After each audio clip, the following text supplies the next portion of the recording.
Hello, everybody.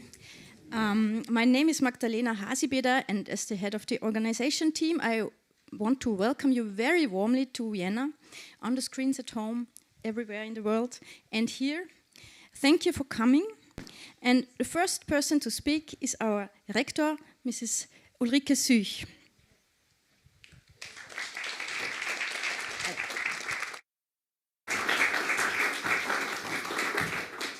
Distinguished guests, ladies and gentlemen, students and conference attendees, it's my great pleasure to welcome you all to the symposium Battimento Realizing Its Potential at the MDW University of Music and Performing Arts, Vienna. We are very happy and honored to host this conference, and I welcome you here in presence and also everybody worldwide online. Be very welcomed.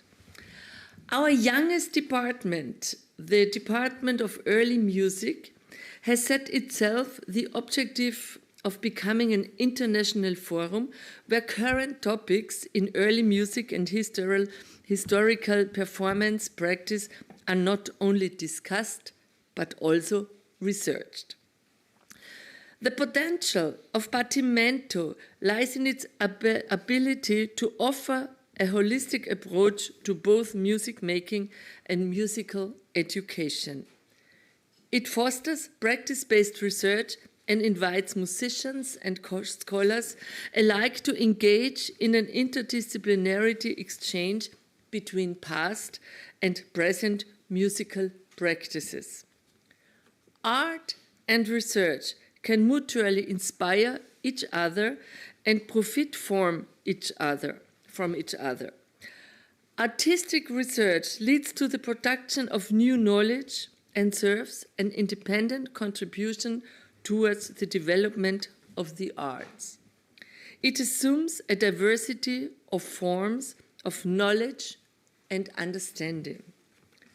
I'm delighted to welcome all the conference contributors who are willing to share their research, their artistic works, and their experience with this community.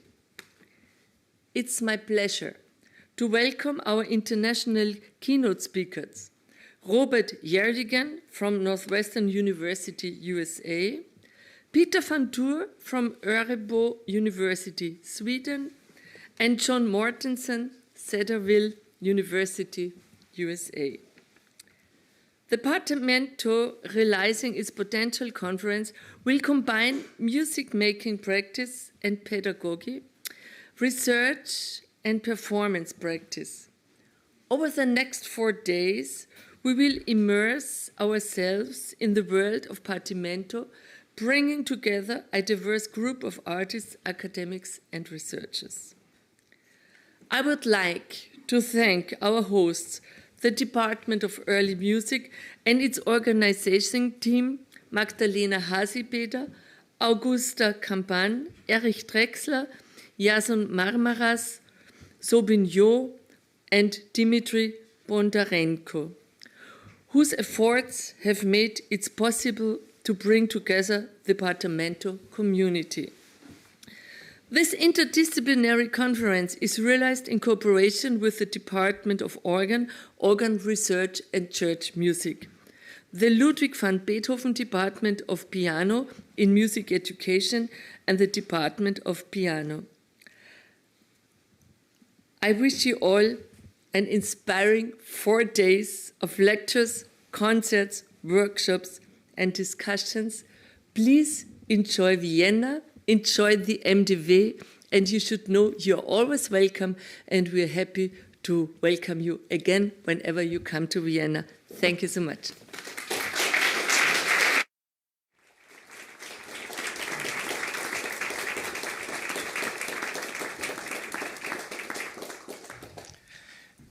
My name is Eugène Michelangeli. I'm the head of the Department of Early Music. So welcome. Welcome to Vienna, and welcome to all our listeners online and viewers online. It's a great pleasure to have you here at our department. And we are here, we are actually the youngest, as the rector said, we are the youngest department at this university. We opened in 2020. And from the beginning on, it was very important for us not only to offer a standard sort of early music education here, but also to try to develop and to become a real forum worldwide, let's say, about performance practice, about early music, and such a symposium is for us a great achievement to have you all here and try to connect and try to exchange worldwide on this subject.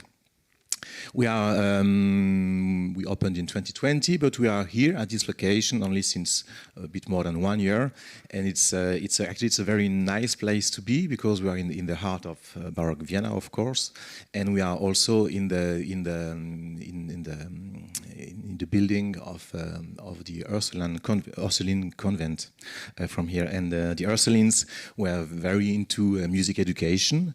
This convent was created at the end of the 17th century, and from the beginning on, they did a lot of music and really invested a lot of energy and time into music education. So it's nice for us also to be here at the same place. And the Ursulines are, some of them are still here and laying down underground.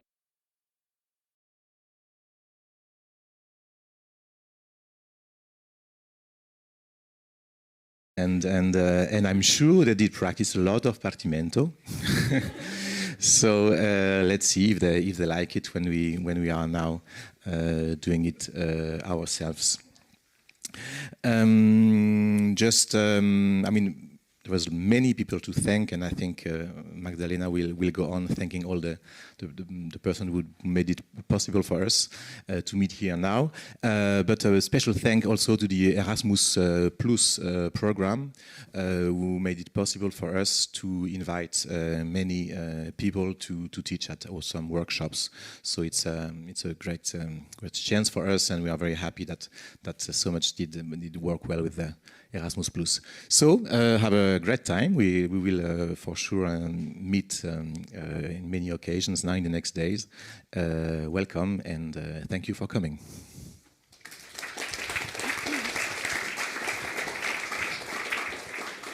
So let me take the moment and say a few thanks to some people, especially to my team that Mrs. Süch has already introduced, especially to you, Dimitri. You were the connection to the Institute for Organ and Church Music, and I'm really very, very glad that we could do this collaboration together in this house, because the Institute of Organ and Church Music has been here for a very long time. I've already studied here. And then the whole team, it was a great work together.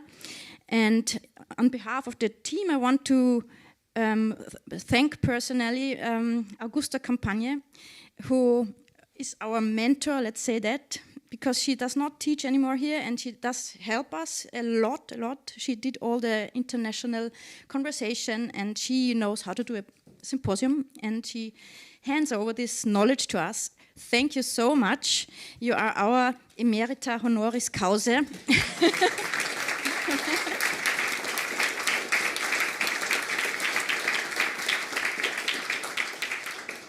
So last of all, I just want to wish you a very good week together, a lot of talks, music, and working together, trying out something. And we want to start with music. 2 of our students do a partimento by Pasquini for 2 harpsichords, for 2 keyboard instruments. It's a partimento in D minor, and I think the second movement is your own creation, not by Pasquini. So we just have to open the lid, and after the music, it's a bit too early as I saw on the clock. I would suggest that we go on with the lecture, because Robert Gjerdingen likes a few more time, as he told me. So thank you for your attention, and have fun and a good week.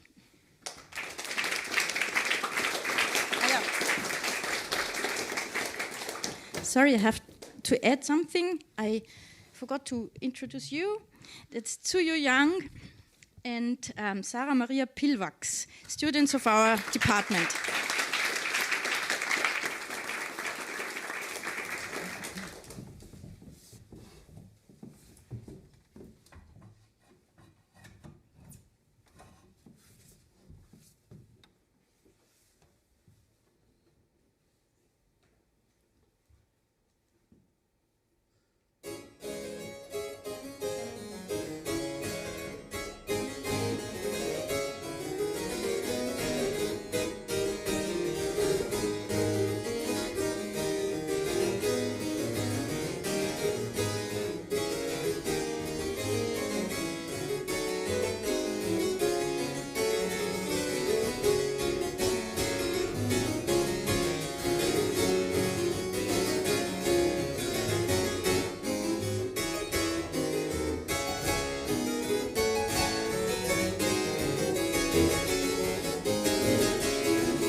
Thank you very much.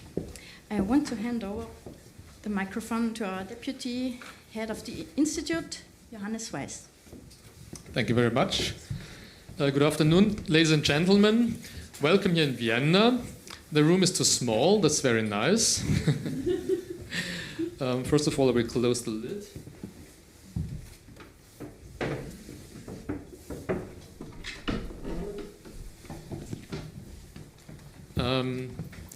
I have the honor to introduce our first keynote speaker, but before that, I will do also a little thank to, before all, Magda and Augusta Compagno for really being the heart of the organizational team. Thank you very much. But also to people behind, which should be mentioned. It's our secretary of the department, Berta Gutmann, and the big helping hand.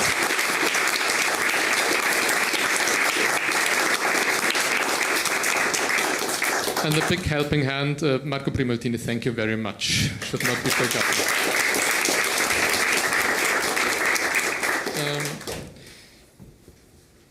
Partimento, it's now 25 years that the word partimento is re-arrived in the world of musicians.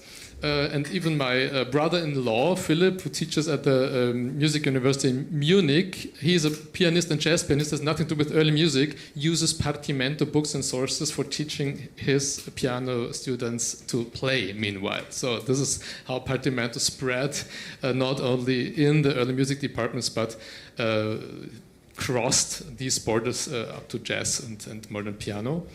And a word of the 21st century is to embody something, or embodiment in general.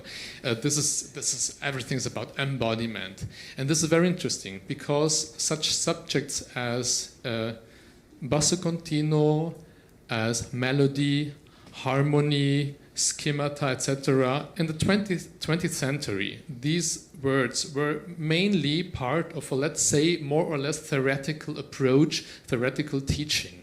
And this is what Partimento changed a lot. Not only Partimento, but combined with basso continuo and other things, and practical solfeggio. It's the embodiment of these learning techniques, of to learn something with your body, to do it, not only to be on the chalkboard and to write it down. And this is, I think, the biggest change which is taking place at the moment. And now I come to our keynote speaker. I think he is one of the, let's say, of the most important engineers, background engineers, who did this teaching machine come to work anew, to get in motion anew, because it was somehow almost forgotten. And I'm talking of Robert Jedingen. So Robert Jedingen, thank you for being here.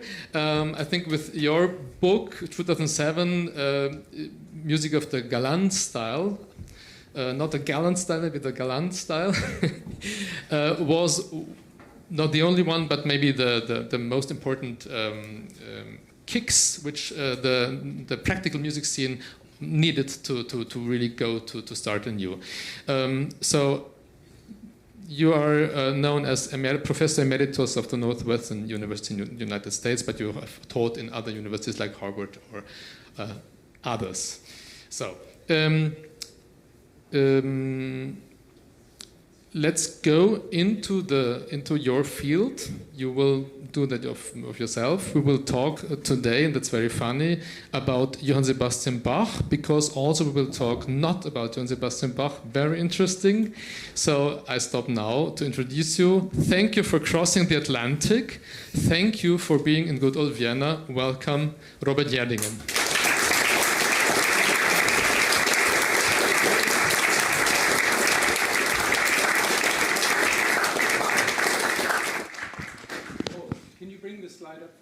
No, but just, yes, but the original slide.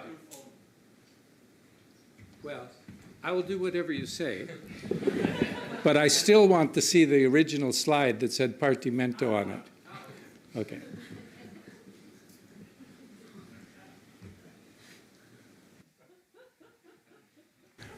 I just want to say, you see the letter R, P-A-R? Behind the letter R is the Capodimonte Palace, okay? Working on the walls of Capodimonte, the father of Cimarosa fell off and was killed, all right? Just to say, Partimento was made by real people, okay? He fell off the wall, he was killed. Now, the boy, little boy, and his mother, what can they do? She did the laundry, the washing, for some monks. The monks knew some people at the conservatory. They said, this boy is very nice, and we're having to feed him, so why don't you feed him? And they put him in the conservatory, and when he's 12 years old, we have the manuscript. He might be 13. We have the manuscript of him studying partimenti based on Francesco Durante's partimenti.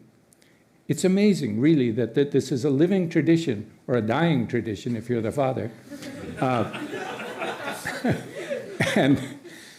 But I just want to emphasize these are real people, and some of what I'll talk about today you can understand more if you think of a 12-year-old boy doing partimenti.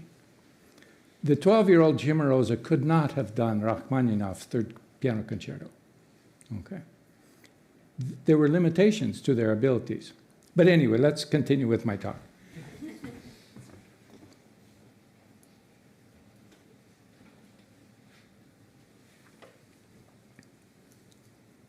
Now, magic from the back, please. Okay. Letting go of J.S. Bach. I'm speaking today as a historian, cognitive psychology person, and ganz klar, the worst keyboard player in the room. But I hope to show evidence. So I won't play the evidence, I will show the evidence. And if you want to take a Fenaroli partimento and realize it in the style of Beyoncé, I bless you, okay? But today we'll be talking about what kind of things were done in southern Italy in the 18th century. Okay. So I came to the Hochschule 50 plus years ago for only 1 hour. That's my total experience. I was accompanist for a tenor, and this is what he sang.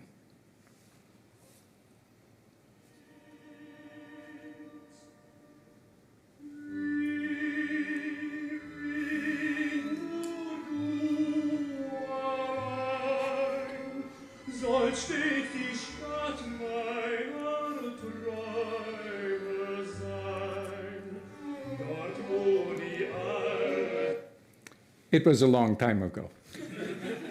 So, could this musical giant be a bad model for Italian partimento realization? After all, why?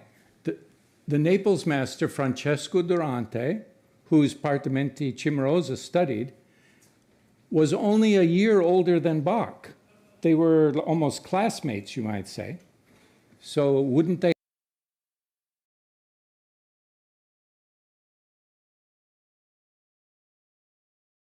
have the same musical style?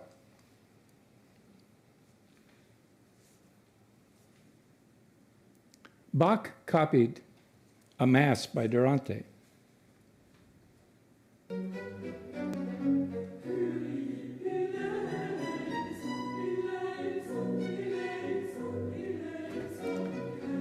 Durante may not have known who Bach was.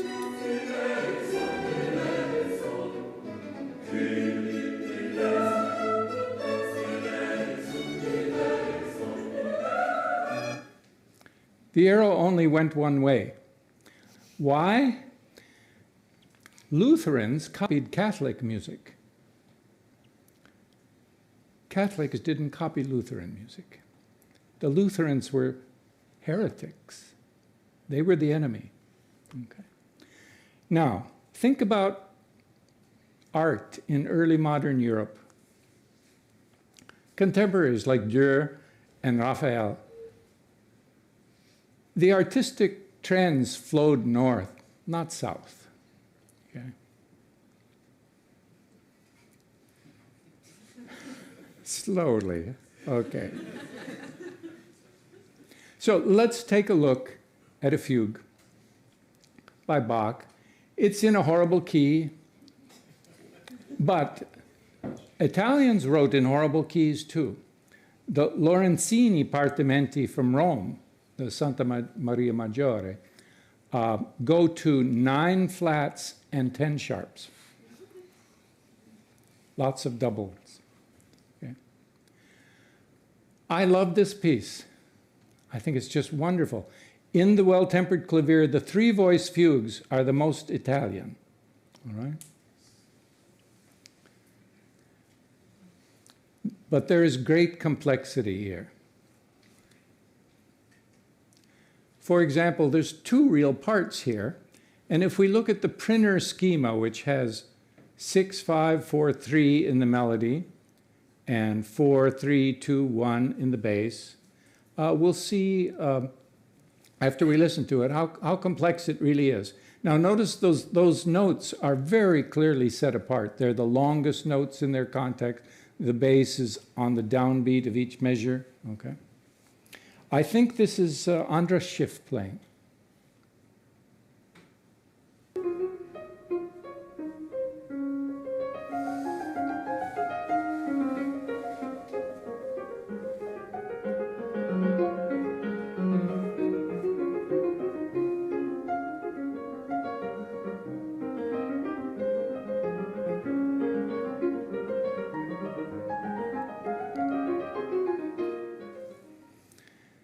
And understand, as I'm speaking against Bach as a model for partimenti, I just love this music without end.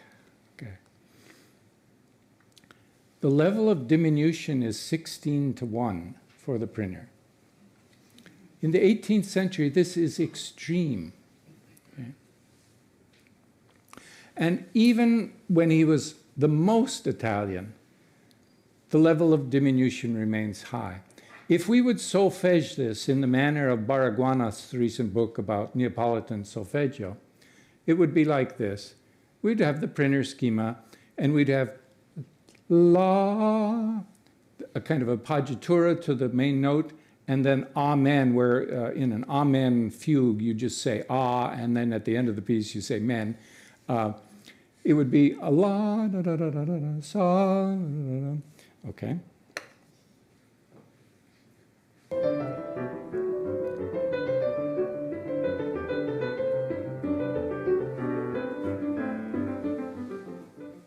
It's beautiful. It's not a tradition that comes from Pachelbel or Buxtehude. It comes from Italy. Right? But the diminution is 12:1. Right? Now, Italians were almost never like Bach, even when they were Germans. Giuseppe Doll is from Bavaria. But as a boy, he went to Naples, and he became so Italian, a little bit like Hasse, that he became a maestro at the conservatories, the only non-Italian in the 18th century, to my knowledge. Here he's talking about 4 examples of a tied bass that requires, you know, a 2 above the tie, and then it resolves. I'll just play the first 2 examples.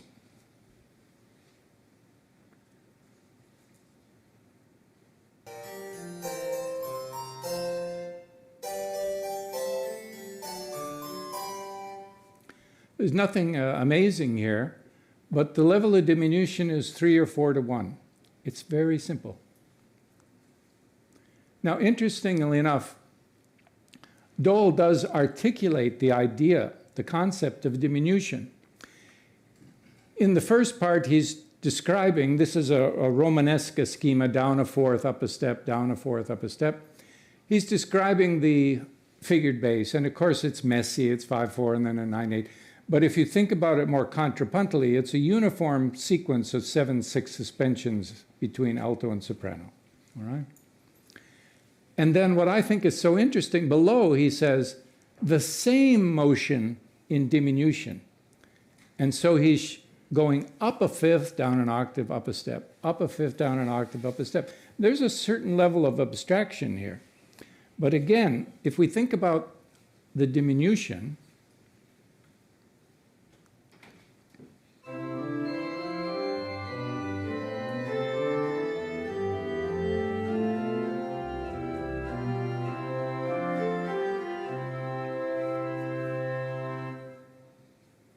it's only 4:1. By the way, the realization is taken note for note from Fenaroli. Okay. These are interchangeable parts. Now, Dol could perform like a virtuoso. This is a concerto-style partimento. Giorgio Sanguinetti has talked about these a lot. There's a tutti or ripieno at the beginning, and then in two voices, a solo. Personally, I believe that if we're talking about 13-year-old musicians, the solo is all they could do. They're not playing another bass part at the same time that they're doing the solo. That's just my opinion. And there's two examples of the Prinner schema here. I'm using that as a comparison, so we're seeing the same schema each time. Let's listen to this. Because I believe that a ripieno part should be similar, at least, to the solo parts, I've realized this somewhat in the style of the solos.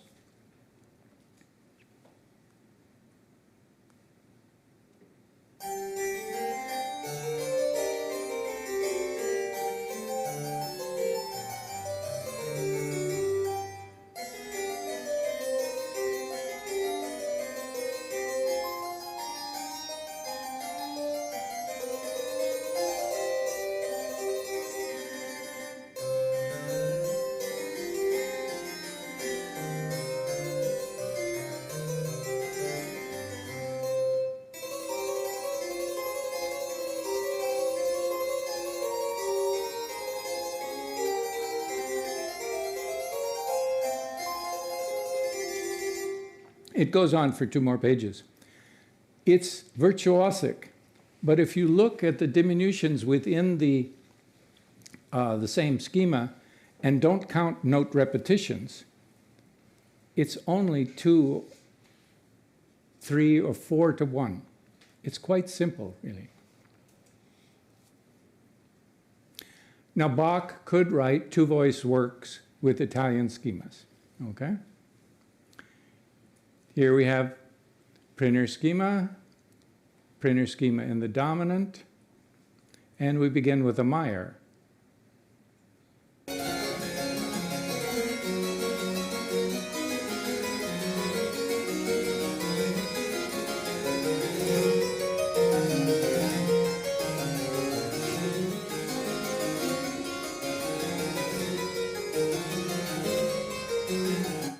Etc. 9 to 1. That would be the best sort of Bach to imitate, but sadly, American students at least often think of this sort of Bach. And I'll just play this because it's beautiful Berlin choir singing this. Gott sei Dank für diese Musik, aber sie ist gar nicht im neapolitanischen Stil. Okay? I truly love Bach chorales and play them almost daily on my harmonium, okay? But when I first heard them, these men were in political office.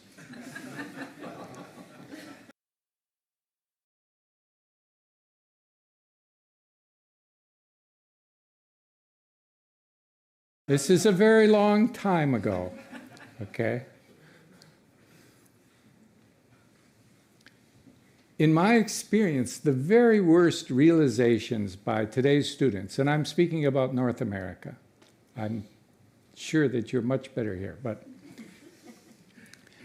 result from they write Lutheran 4-voice chorale over an Italian bass, then try to add diminutions or ornaments to make all the voices wiggle for no particular reason, okay? And the results are not good. So let us see, what did 18th century students do? And here I must thank Peter von Thur for making a beautiful edition of the Gallipoli manuscript. Now, when I first heard Gallipoli manuscript, I knew where Gallipoli was, right there. It's one of the great battles of World War I. It almost destroyed the career of Winston Churchill, and it made the career of Gamal Ataturk. I mean, it was a crucial battle in the war. To this day, Australian and New Zealand soldiers who died by the thousands in this battle remember this time. But It's over there. Gallipoli, Hunestadt, on the coast of the Italian boot, okay, close to Bari, in the kingdom of Naples, all right? So it's the other Gallipoli.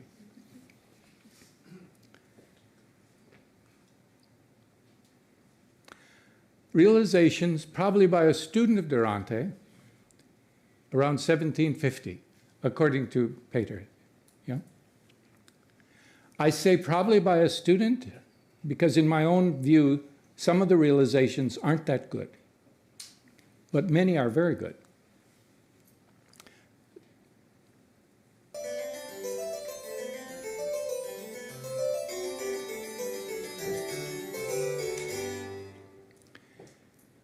If you look at the opening C in the bass, and then C in the three notes, and then down to A, up to B, down to G, it's the bass motion down a third, up a step, down a third, up a step.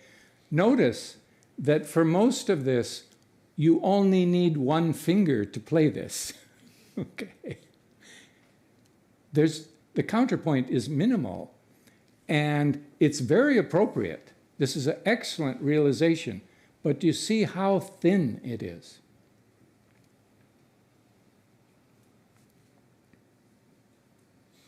Another one.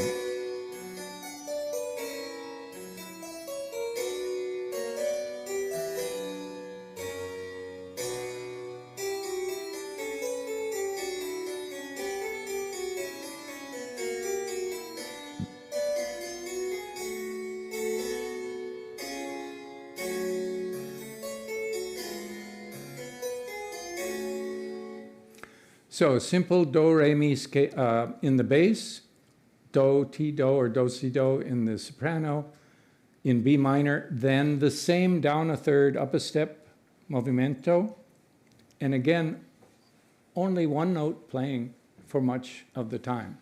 Okay?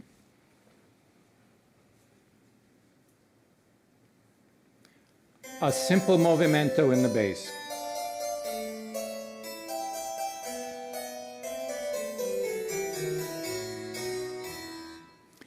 When you see a rapid descending scale, so many people try and play the rule of the octave, you know, and do something fancy. Just parallel tenths. It works for Mozart, it works for Haydn. I think it worked for everybody at the time.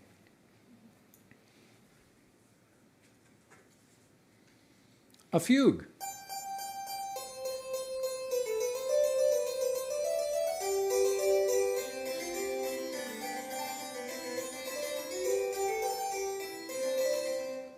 There's a 4-to-1 diminution of the da, da, da, da in the second measure.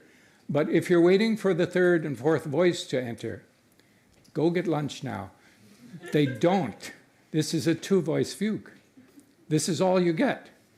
Okay?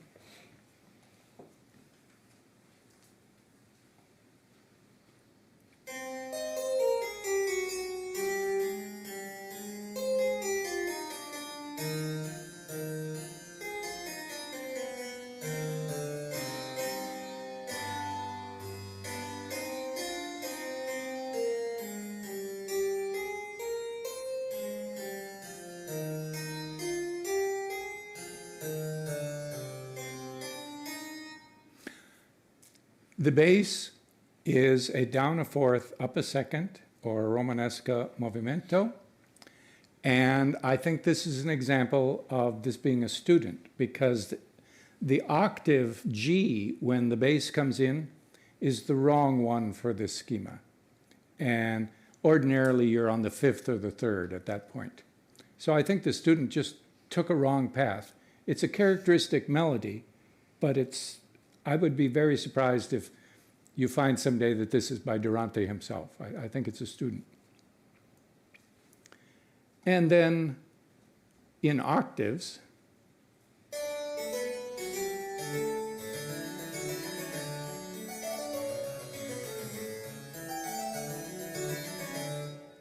there's a Meyer schema where we go da-da-da-dum, da-da-da-dum, like that.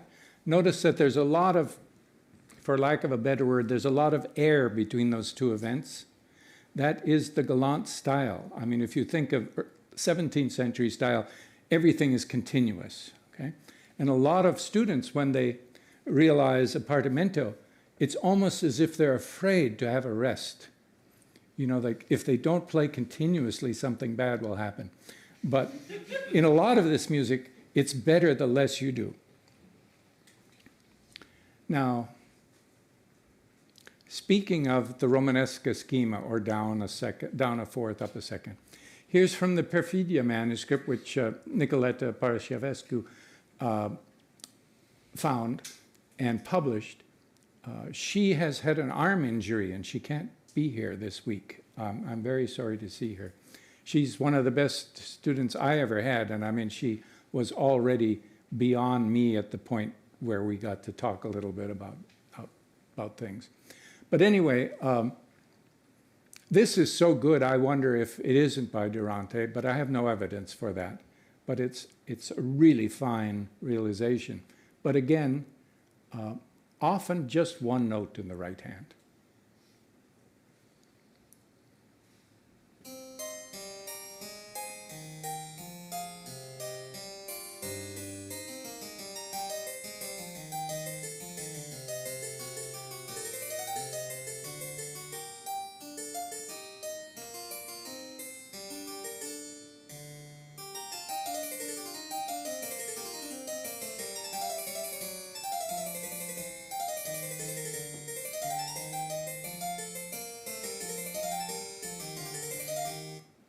About 10 measures in on this one is the bass that Cimarosa worked on.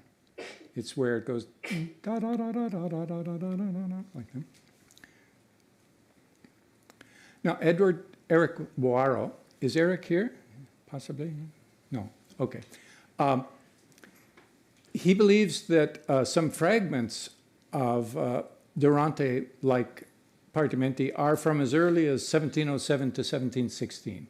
This is very early, okay? This is very much like one of the collections of modi, or styles for appartamento.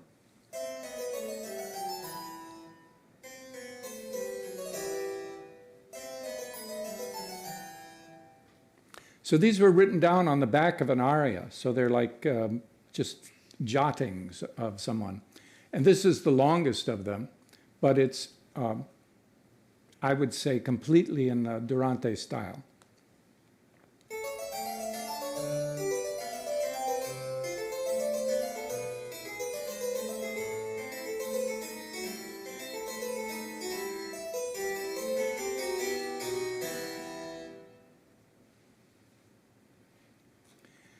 Sacchini and Paisiello went to Paris and were influential in setting up the Paris Conservatory. Okay. Fetti here is talking about Leo and Durante. And he said, for these students, they wrote numerous figured basses to which the name partimenti was given. Instead of striking chords following the French and German usage, these masters demanded that the accompanist have all the accompaniment parts sing in an elegant manner. In this connection, the Italians maintained an incontestable superiority in the art of accompanying for a long time. All right. So here at the Paris Conservatory, Hippolyte Collet published a 370-page book on partimenti. He was a student of Sacchini and taught harmony to César Franck. Okay? So this is someone in the middle of things. Here is his realization of a Durante partimento.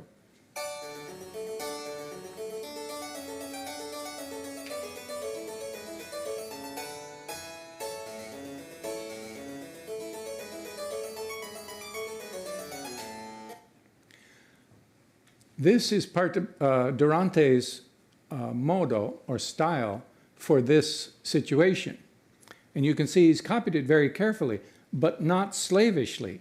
So for example, recognizing that this is the modulating printer, he moves the top of the melody down so that he ends up on the third, in the third measure.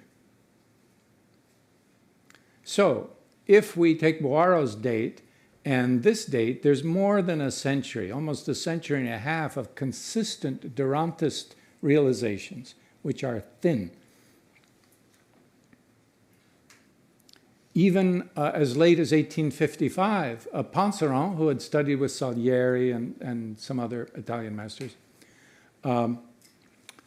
writes a realization. This is in a textbook, 3-volume textbook for pianists. This is a realization of a book 6 Fenaroli partimento. And it's what I call a puzzle partimento. In other words, the second measure is the accompaniment to the first measure. And after you play it for a while, you realize this. And so as long as that is going on, Panseron gets this right. But the minute it changes, he starts playing chords in the right hand. And I think the later history of the practical harmony course at the Paris Conservatory was mostly about playing chords in the right hand in response to basses. However, as late as the class of Durand with students like Pierney and Debussy, they still called these works partimenti.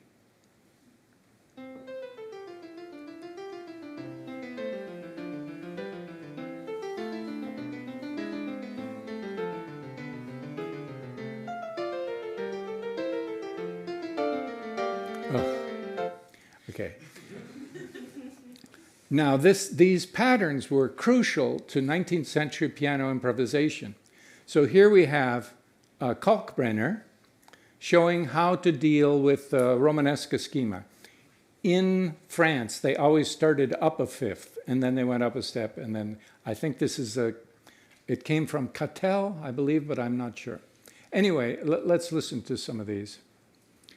This becomes virtuoso pianism.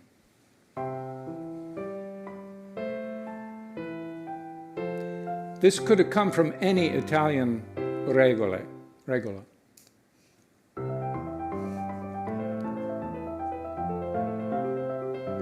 Now we're in the piano world.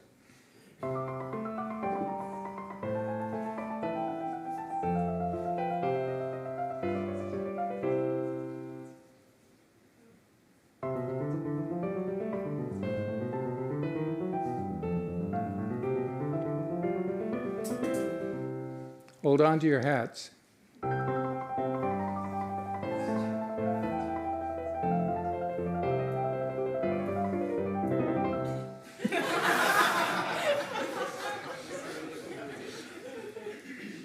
At the bottom, he says, you should learn many of these variants and then put them together with the previous ones that we've learned. And then he says, and you can modulate. Okay? But that was the program in the time of Chopin. Chopin once thought of studying with Kalkbrenner. So what about the Leisti? Let's just look at one of the keyboard pieces of Leo. These are variously called esercizi, lezione, toccate. We have a printer, then the modulating printer, a Monte, Fenaroli, comma, comma, all the standard things. Leo, in some sense, invented a lot of this. But again, see how thin it is.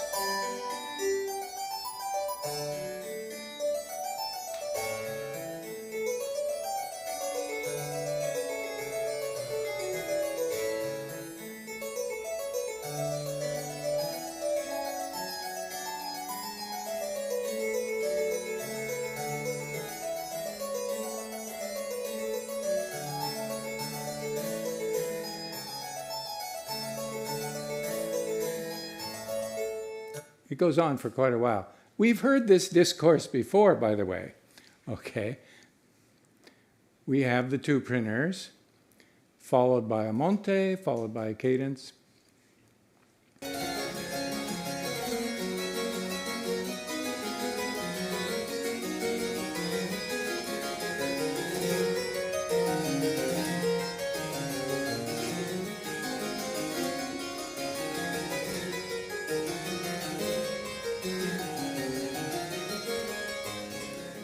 So this is really thick harpsichord music in the style of, well, I think there's going to be some Mattheson done here, but more of a North German.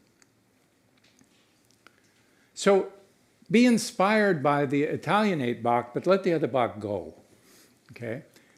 Some suggestions. Emphasize only two auditory streams, treble and bass. Keep the texture thin, keep the melody conceptually simple. Bring out the schematic construction. Use imitations wherever possible. Just like Bach, emulate Italian models. Use ornaments sparingly, please. And have fun, okay? Now, let's just review this very quickly. 2 parts in 1. There's the subject, counter subject, and answer. Subject again. Preneur riposte.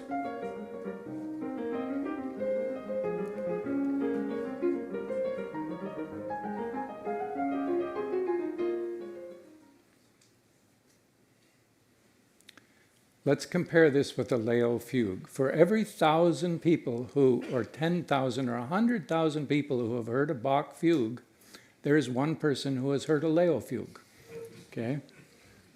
And now there will be many more. I've scored this as if it's a wind quartet, just to help you hear the lines a little more clearly than it would be.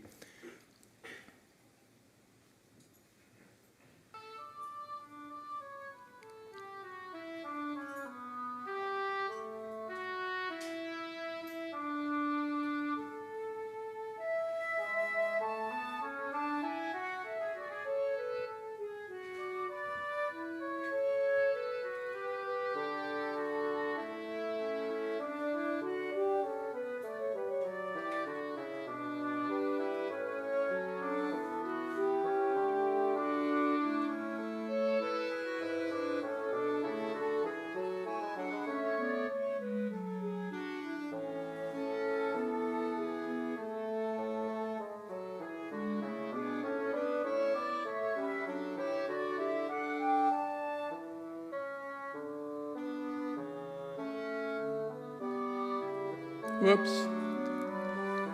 Apologies. Just enjoy the sound.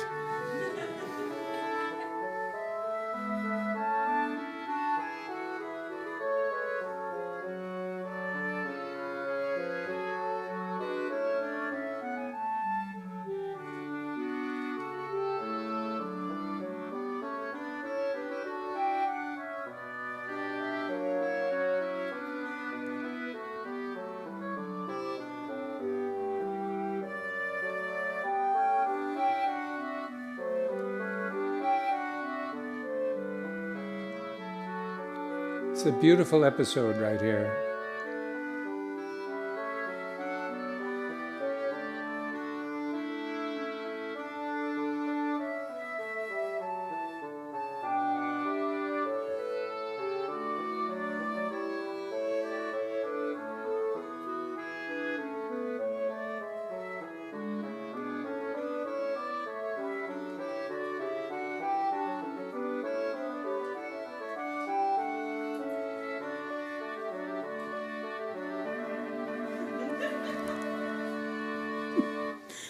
Bach wouldn't do that.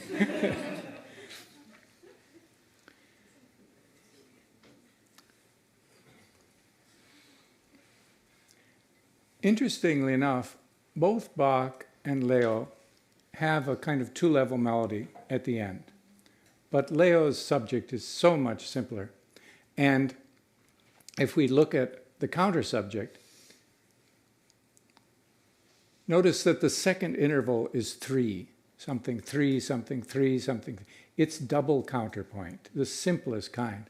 I mean, here's that low level of diminution. Here's an example published in Paris in 1772, a composer unknown, but it's an exercise in double counterpoint.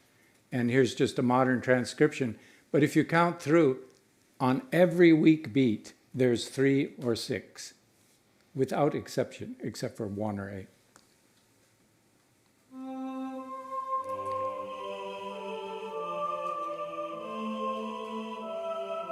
Three,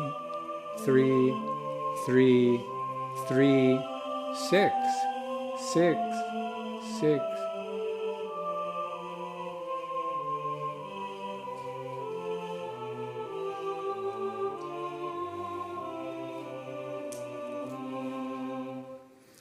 So very much in the Leo tradition.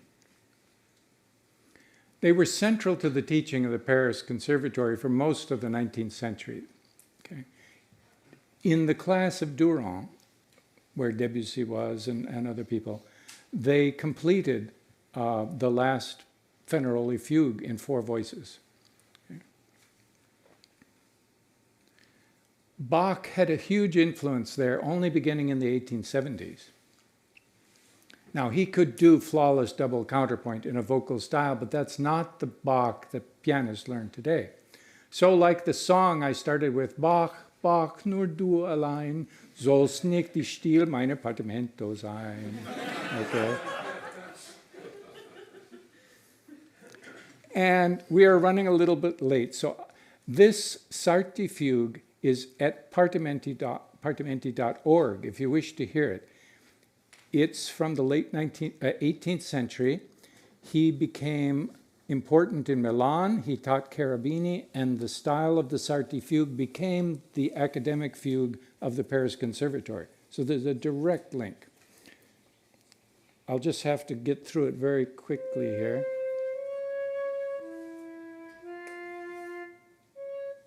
Okay. Vielen Dank.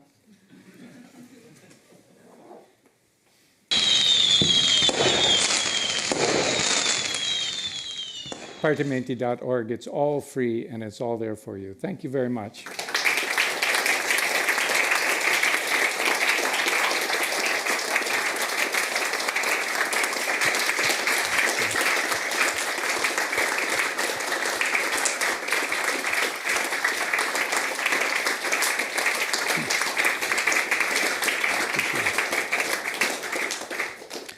Robert, thank you very much for this hint on Bach. You have been so fast, literally, that we now have really time, a long time, for all the questions, maybe related to this comparison between Bach and doing Partimenti and having always Bach in mind, because we all practice Bach so much that we cannot lose him. So open room for all the questions. I think we have 2 microphones. I go left and Erich helps me. Hallo, Frauke Jürgensen here, invading from Institut 1. Hi, everyone. I was just reminded of a thing my first counterpoint teacher said to me. He said, if you start with Bach when you're learning fugue, it's like teaching a kid to swim by sending it up the 10-meter tower. And it's maybe not the best starting point. And I was also reminded of an example that we ran into last week into our fugue class. So my students are writing counter subjects for the first time. Okay. And I gave them a example from somewhere in Marburg that it's a Muffat fugue, and it's got this nice subject and lots of 16th notes. If you look at it closely, it's just 1 chord underneath. And we got many, many notes as a result. A little bit like what you said with writing the 4 parts and making them wiggle. And so I had great fun then showing them that the actual original counter subject is 1 note, set along this entirety of the subject. So thank you for an inspirational talk that also ties in with so many questions of modern pedagogy and why we do things the way we do, and maybe why we should rethink them sometimes. I was... can you hear me? Yeah. In the States, I was asked to give a seminar to advanced graduate students at a national convention. The idea was to get them, to interact with the older scholar and enjoy the convention. So we worked a little bit before the convention, and we got there. And one of my first exercises was I played this in the bass.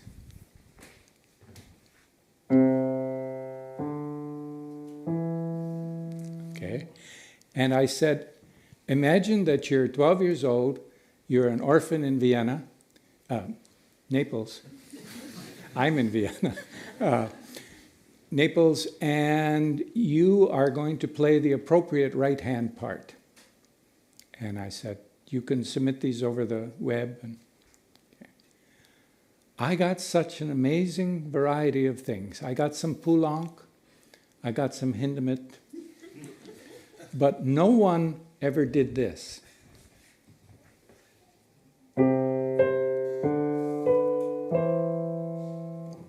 Not even close. So, you know, things that were once self-evident have become, I don't want to say lost, but let's say misplaced. Okay. And so I agree with you. I've been in a lot of, both as a student and a teacher, a lot of fugue classes, counterpoint classes. And at least in North America, we make it so incredibly difficult. No one in North America, to my knowledge, teaches two-voice fugues. Whereas the Italians did this all the time. A two-voice fugue, it's a game you can win. Whereas when you add in more voices, your odds of success go down very rapidly. Yeah, thank you. Well, Professor, in yet another example of the Yerdigenian bon mot, you coined the phrase voices wiggling about for no reason. And I delight in all of these, and I keep records of them and enjoy them purely for the snark. But is there a serious point where diminutions must be more purposeful than, and if so, what would you say that was? Thank you. Diminution is one of the great arts of the 18th century. I mean, in a book like Neat, you know, the Protestant musicians were writing hundreds of these things. But for a young student especially, I don't think that was really in the curriculum in Naples. I think they learned things from solfeggio, and they used the mental memories of their solfeggio melodies to realize partimenti. And sometimes they involve some diminution. But for the students, I think they were mostly remembering rather than advancing diminution as an art. But it's certainly important. But again, it's always the why are you doing it? I mean, that's an open question. When I was a freshman, I was at this new school that Walt Disney had built called the California Institute of the Arts. And I won't name the name, but a very famous European early music performer came and visited with us. And my classmates had put together a trio sonata performance. And they ornamented it from top to bottom. There was hardly a moment when they weren't going or and when he was done, he was saying, there was a lot of ornamentation, he said. Why? They couldn't answer. They had no idea. They thought they were supposed to, you know. But I think it's a mark of a more advanced musician to be able to do that well. And of course, when it's done well, if you look at 18th century transcriptions of Corelli violin sonata performances, assuming that they're even a little bit accurate, I mean, the amount of decoration is staggering. But I think, again, that the very best modern players doing that do those very lightly and fast. So the core notes are still there and very clear. But look, I'm not the performance practice person. Thank you for your question. It works. It's working, yes. Thank you, Bob. Concerning the idea of diminution or creating a melody, I always had this problem with students doing partimento, especially, and I'm sorry to say, with continuo students. They did too much, you're saying? They cannot, or they have problem in finding a suitable melody. Instead, they tend to play chords and add frills and frills and frills and frills, but the melody remains static. So the problem is, from one hand, inventing a melody is different from adding ornamentations, and especially very fast ornamentation, to something static. It's a totally different set of mind. So, and I think that this is what we should really teach to students. So a melody is a melody. It's not a chord and with added frills. That's it. I don't know if you agree. Well, I would say that thinking about the history of music teaching in the university, you know, harmony became a universal course in Anglo-Saxon countries. Everybody takes harmony. Nobody takes melody. You cannot find a class in melody. But it's a really important topic. And about the fact that you're right, in Naples, there was not a thing like a course on diminution. But I found some interesting manuscripts on counterpoint. And yes. in one of them was of the teacher of Verdi, Lavigne. Vincenzo Lavigna. I was a student of Fenaroli. And, but I found something very similar in many other manuscripts. And they have a very different way of teaching counterpoint. They start with a cadenza semplice bass. Yes. So something like that in two voices.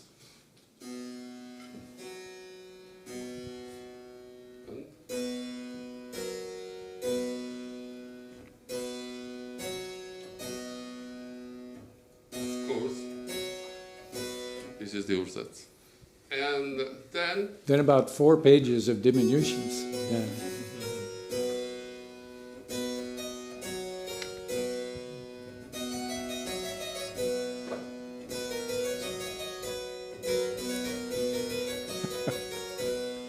and then with diminution in the bass.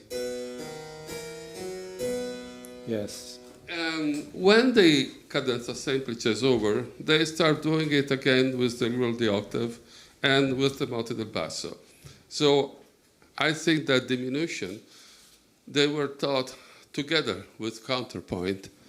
And so it was their way of learning how to create a melody from few slow notes.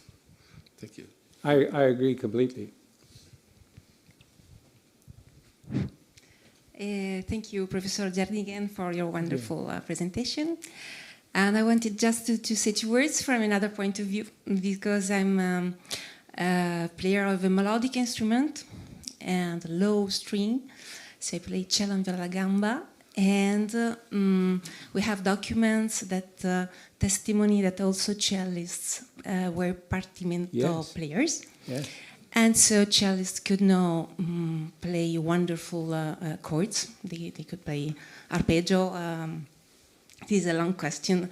Anyway, perhaps just to say that we have some documents for cello, and they studied so much diminution because they had to become the great virtuosi.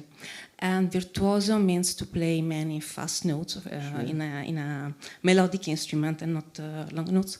So perhaps just to say that perhaps merging different points of view, also from a melodic instrument, this wonderful, how do you say, landscape of Neapolitan training could be more clear.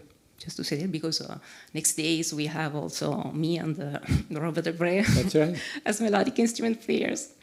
No, I've taught Partimento to melodic instrument players, and I always have them play the bass, and then it's complex, but it works.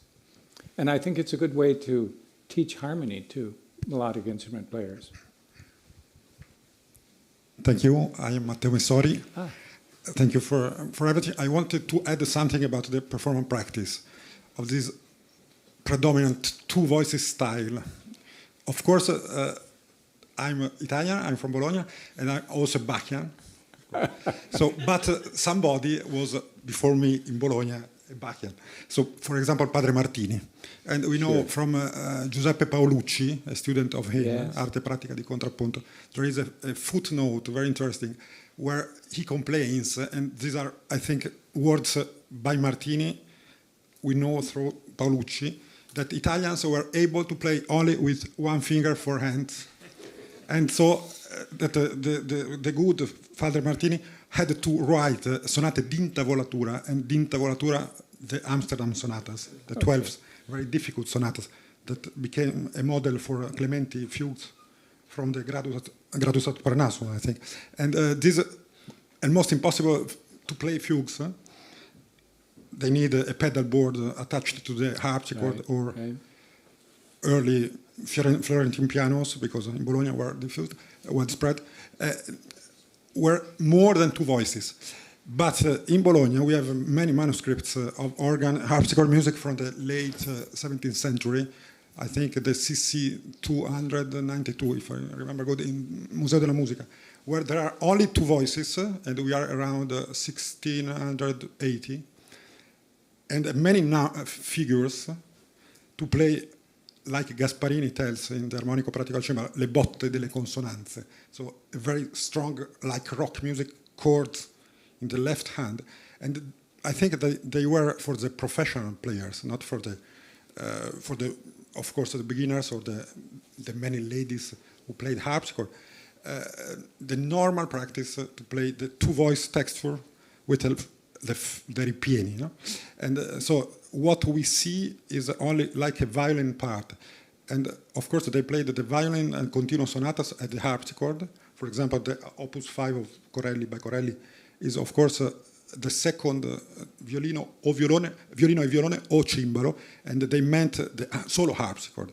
There is an Amsterdam edition. There are many copies of it in Modena, for example, only for harpsichord solo. And they played feeling the part. So what we see in Durante, in the Naples school, of course, is only the external texture. But what they did a continuo inside the solo melody.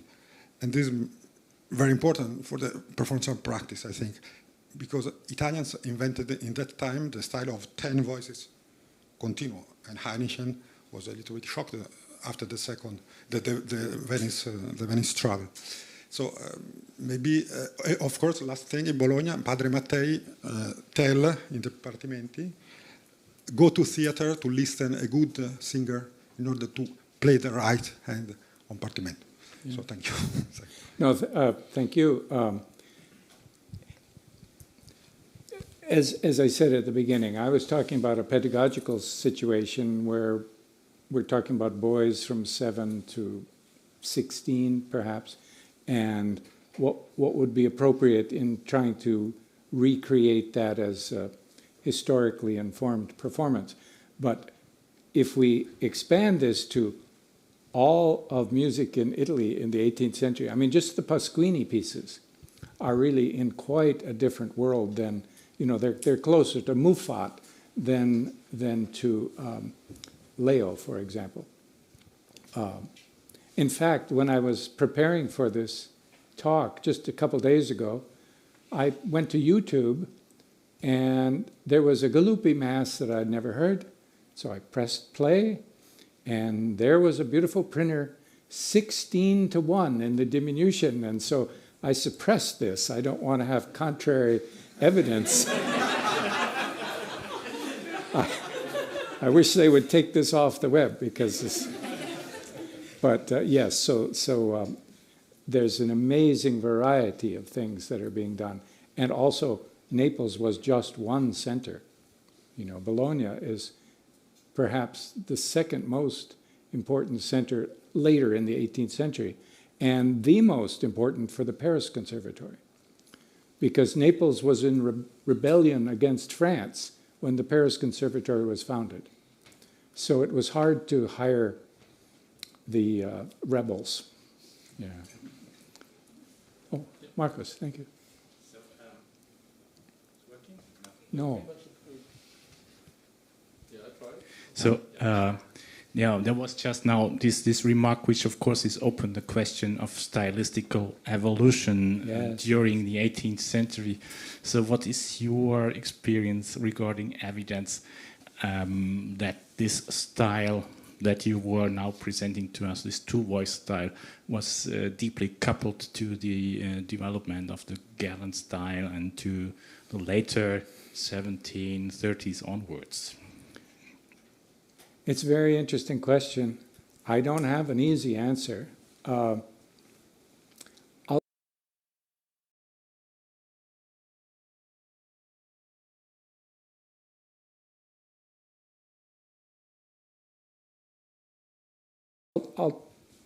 I'll say two things. Leo himself was one of the most important in the development of the galant style that leads to Mozart, let's say. I would say Leo is maybe more important than almost anyone. Bononcini a little bit earlier, some others, but... And yet, you know, even today, if we think of a 20th century, 21st century composer, as a pedagogue, they can be very conservative. So the Italian conservatories were highly conservative. I mean, you maybe know that Conservatorio, they weren't conserving music. They were conserving little boys. It was an orphanage. So a conservatory was an orphanage. And they were very conservative in what they taught. You know, when I showed this, I called it, you know, more than a century tradition from the early Durante realization to Hippolyte Collet. But music changed tremendously during that time. I mean, Collet is writing at the time of the Chopin Scherzi. You know? So I think these were slightly, you know, loosely coupled. That a 1730s, 40s pedagogy continued through much of the 19th century. Fenaroli is contemporary of Haydn and lived through Beethoven's life. So I think it's entirely possible to do very gallant realizations, especially, let's say, Paisiello. I think with Paisiello, you almost have to sometimes. But this is a difficult question. Yes. But so it's an interesting thing, this petrification of the gallant canon, which then rested through decades and centuries. Yes, or imagine Claude Debussy realizing Fenaroli. I mean, yes, so I have seen a lot of conservatories in my time, and they, no matter how badly they do something, they will do it forever. But without having any reason and knowing why they are doing Absolutely. this. Absolutely. It's what my teacher did, and it was good enough for her, so it's good enough for me. Yeah. So I have just a little footnote to the Gallipoli pieces.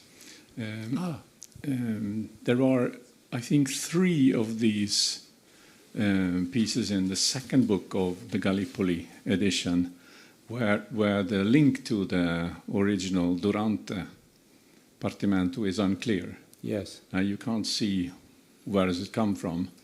And I remember that in the foreword of the edition, I still wrote that. I don't know what happened here. It could be compositions of the student. But I have figured out at least 2 of the 3. They are recompositions. So they are built on Durante Partimenti, but they are changed so much that you almost can't see it anymore. I think that's the case with the Cimarosa version of the Perfidia manuscript. Yeah. It's not note for note, the Durante, but it's so close that it must have been somebody writing it out from memory for the student. Yeah. But this information, where it comes from, is now in the new Durante edition that has appeared a few months ago. Yes, Peter has produced a scholarly edition of Durante and will be producing an edition of Cotumaci, who probably studied with Alessandro Scarlatti. So it'll be an important set of partimenti.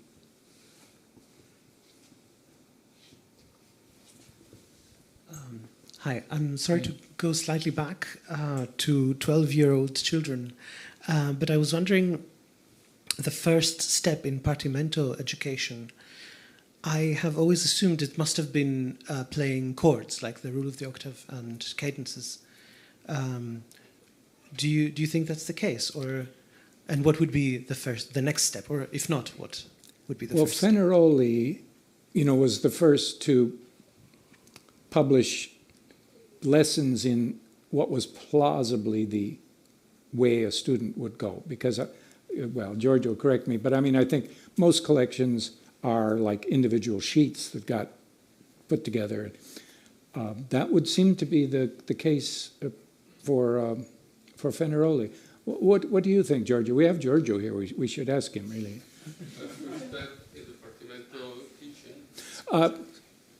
Well, please ask your question again. Yeah, exactly. Whether the first step would be playing chordally, and if yes, then what would be the next step? And if not, what would be? Many of my colleagues, they teach Furno as a primer. I mostly agree, but I think that soon one should move to Fenaroli because Furno is not so interesting musically. They're quite straightforward and frankly a bit boring too. So I think Fenaroli is much more interesting musically. And the first book of Fenaroli is great for beginners.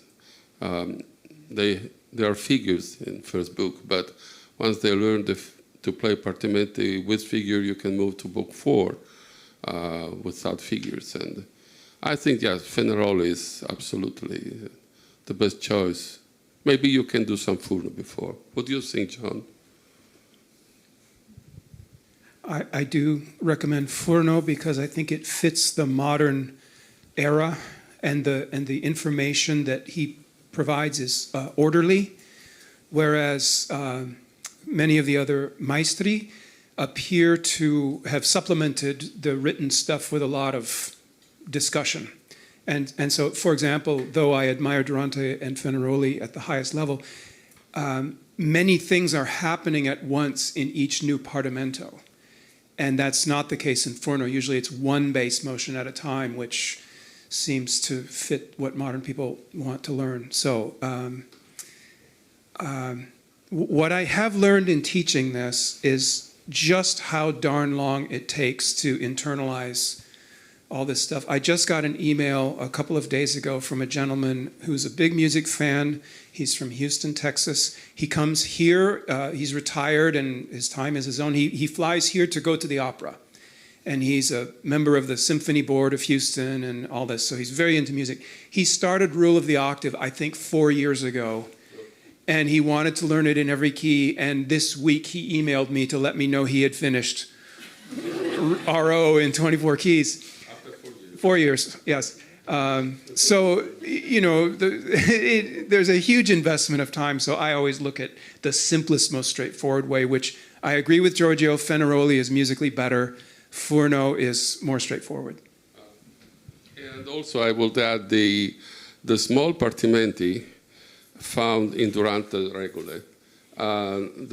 They follow very strictly the rule, as John just said, about Furno. And also Cotomaci, the Lezioni Cotomaci. Peter published just a wonderful edition of Cotomaci. And the first volume, I think it is comparable to Fenaroli. Is pedagogical interest and difficulty too. But in all these cases, would you say chordal realization would have been the first chordal step? Realization?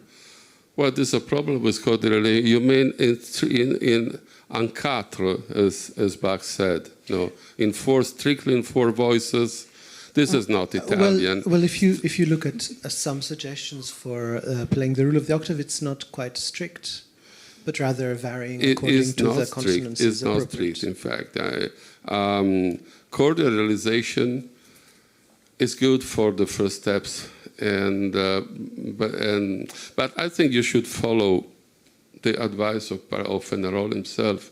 You should play the partimenti with semplici consonanze first, and then with dissonances, and Guarnaccia added, and with imitation and diminution. So you can play with chords, but always keep an open ear to the top voice, to the melody. The melody could be good also with chords, not necessarily that two things are opposite. You know, if you play with chord, the melody is bad. If you play with source chord, the melody is good. It's not always true. Just to come back to your question, we are discussing this in our team very often, how to start for the continual lessons. And I think that the thing is that we have to catch up a lot of time within 4 years. The children started at 12 or even earlier to sing counterpoint, two-voice counterpoint, of course. And we start with the role of the octave, which is also a counterpoint of two outer voices, of course, and it embodies the students to do a lot in a certain style automatically, but we don't sing enough. That's your point. And I think it's just a very short time.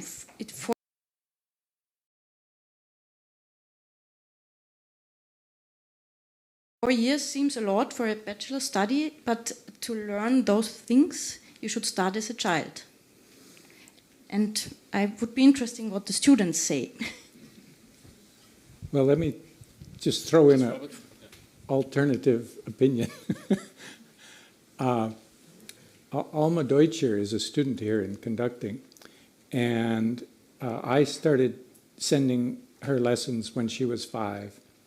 And I thought, she was very talented at 5, and I thought, well, at 5 she's probably like Cimarosa at 12.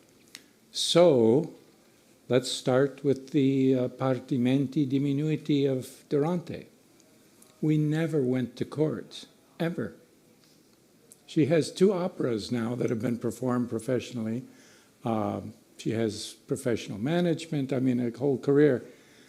We never, ever did chords. I mean, think of how a child grows up. You really never take grammar and then you learn your language, but you already learned your language. So I think start with music, start with the diminuiti and go with that. And some will crash and burn, but I think they will develop a higher understanding if we don't tell them what the answer is. If we tell them that these are the units of music and you must make music out of the units, then I think they lose the breadth of what those units are. You know, they're not things in the world. Saying this, I do assign some people the rule of the octave, especially if they're 30-year-old Chinese organists, because they're working. They don't have. I mean, the people in China. I teach this one excellent organist via Zoom, and he's in China. And so I'll have a lesson, and then there'll be 2 or 3 weeks, and then there'll be a lesson. So for him, that works. You know, he's fluent in organ playing, but I don't know. I would be an advocate of, you might say, just diving in the deep end of the pool and learning to swim. Before we come to the last question, I want just to add a personal experience from my, let's say, learning young person. I was doing keyboard music or studying organ, etc. Beginning of 90s, so far away from that partimento was a common knowledge. And I have to say, from the now perspective, Bach blocked me a lot when I look back, because I was surrounded by Bach, singing Bach in the choir. You had this wonderful Bach chorals, as you said, you had this wonderful keyboard music, etc. And then it went to, in my case, to organ improvisation, to composition, etc. And you always had Bach as an example. So you even if you started to improvise at the organ, you had Bach, and the teacher didn't stop me from that. That's what I would say. And so I would have been. I came to. Well, I learned it anyway somehow, but it was really somehow blocking, because it was too complex as a starting point. It was too complex also for composing. I composed my first pieces having Bach in mind, 4-part complex voices, and I think this is coming to your beginning of your thing. So Bach is a very genius composer, but maybe he's not the best as a starting point for improvisation and composition. It's just from my perspective. Would have been glad that my teachers, beginning of the 90s, would have been more into partimento, but they weren't. They didn't know it in that time. So please. So I guess then mine actually segues perfectly with what you said and with what Magdalena said and with your point at the beginning, which is the short time frame to in modern pedagogy, and that when we're teaching either a contemporary composer or a historical keyboard player or whatever, especially historical keyboard players, we're not just teaching them to be a good 18th century Italian, we're trying to teach them to be a good 18th century French person, and 17th century French person, and 17th century Italian, and 16th century Italian, and all sorts of things. And it's like being multilingual without having a mother tongue. And it's a serious challenge, which I guess is why we keep talking about these curriculum questions as part of the whole debate. So thank you. Yeah, one little thing I would like to add about your question about the chordal, whether we should start with chordal rule of the octave or other things. If we look at the situation in Naples, I think it differs a little bit depending on where you look in terms of the chronology. In the 1730s and 40s, there was not a lot of rule of the octave going on in teaching. That's my impression. But it increases in the 1760s, 1770s, 1780s. And this happens when the level went down. So I think the rule of the octave was a very good tool to secure what was being lost. If you look at the situation with Durante, how he starts with the cadential point pom pom pom then pom pom pom pom pom pom pom pom pom. And in the Partimento notebooks, you can't see what's really going on because you only have the stuff of the teacher. And you don't see what the students do with it. But the counterpoint notebooks give the answers to what was really going on, exactly as you told Giorgio about Lavinia.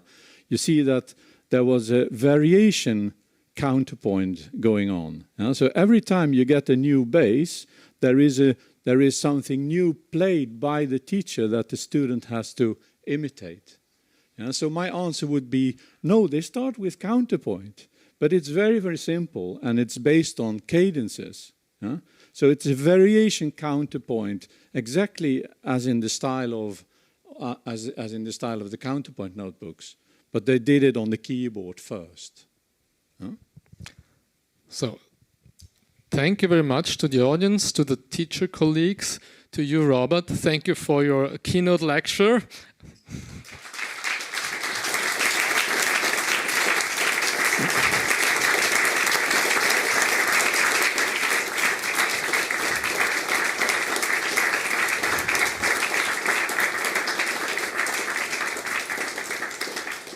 And I think this vivid discussion here was a very good starting point for the next days. So see you at 4 p.m. after a little break.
Okay.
Okay, I would suggest that we will start.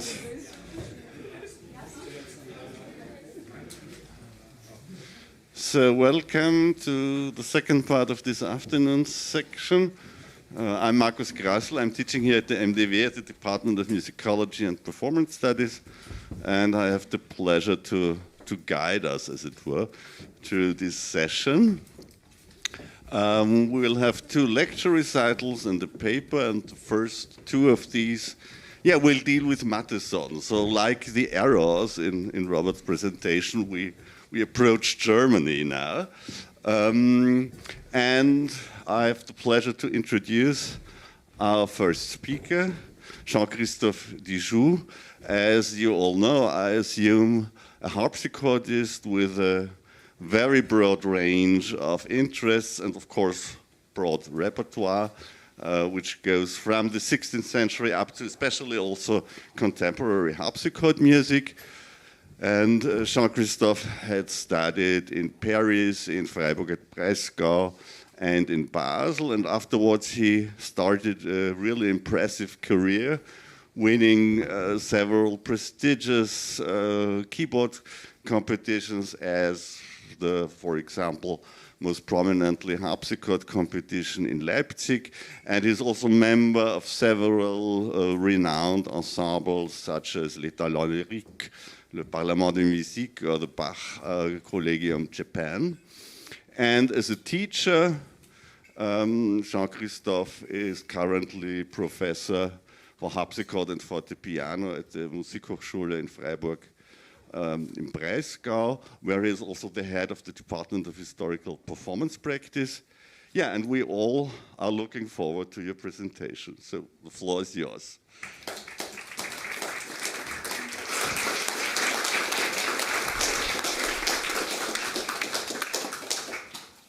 So thank you very much, Markus. And first of all, I would like to thank, of course, the MDW for organizing that wonderful symposium. Augusta Campagna, of course.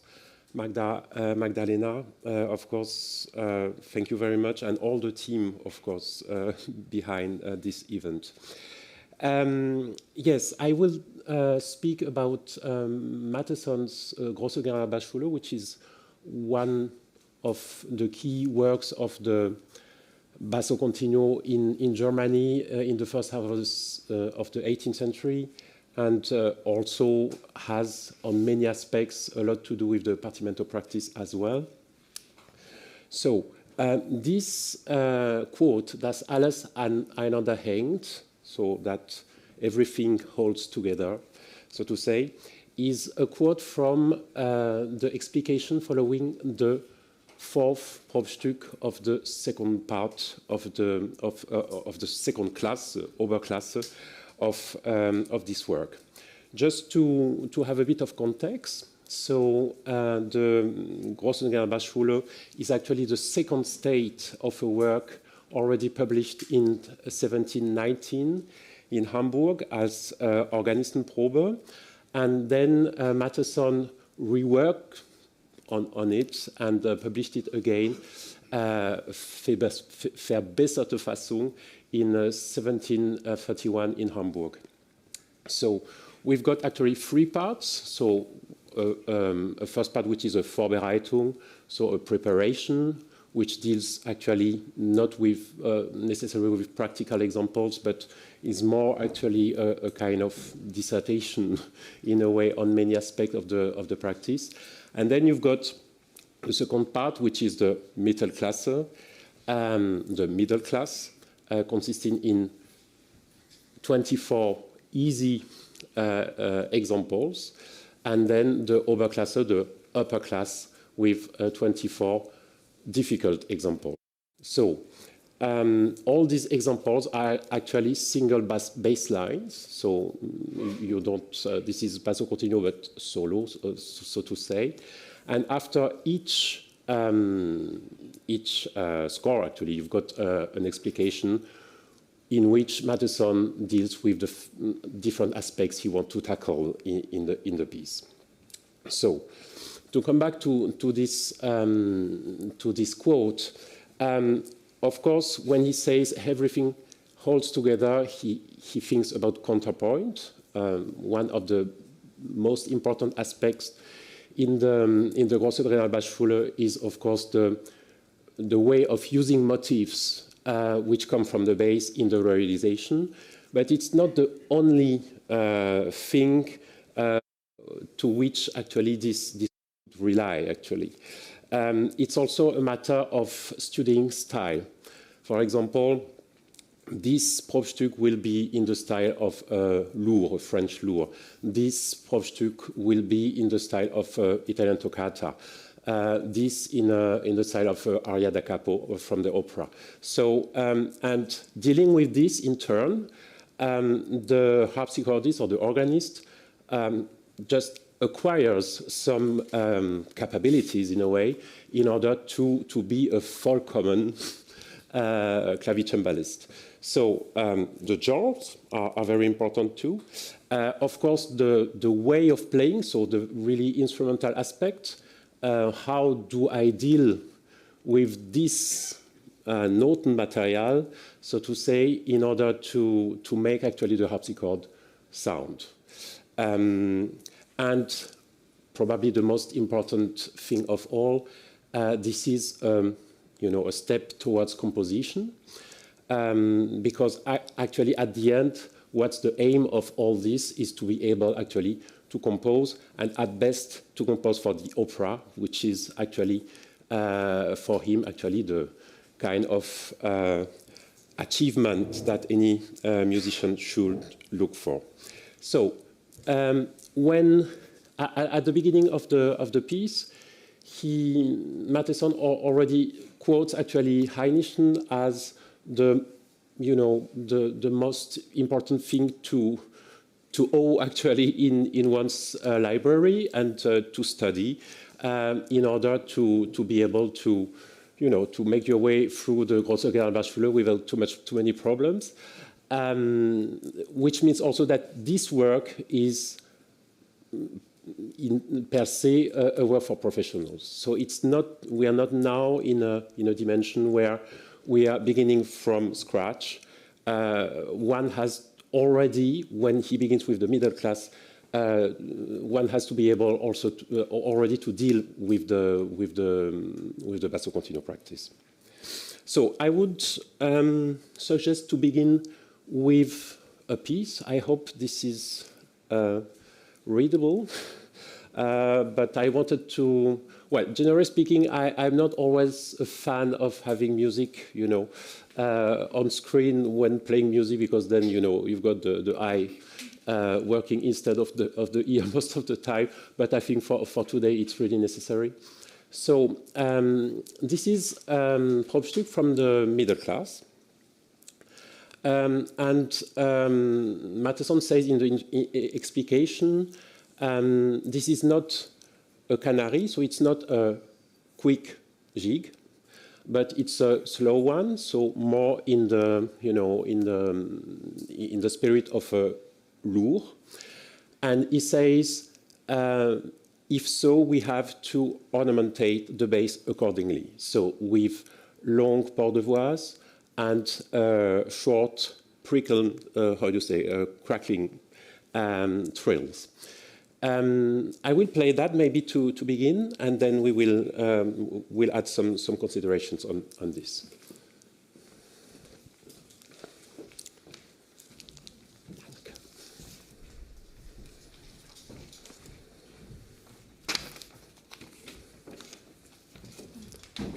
It's okay. Can you read? No. Then you will hear less, but at least you can read.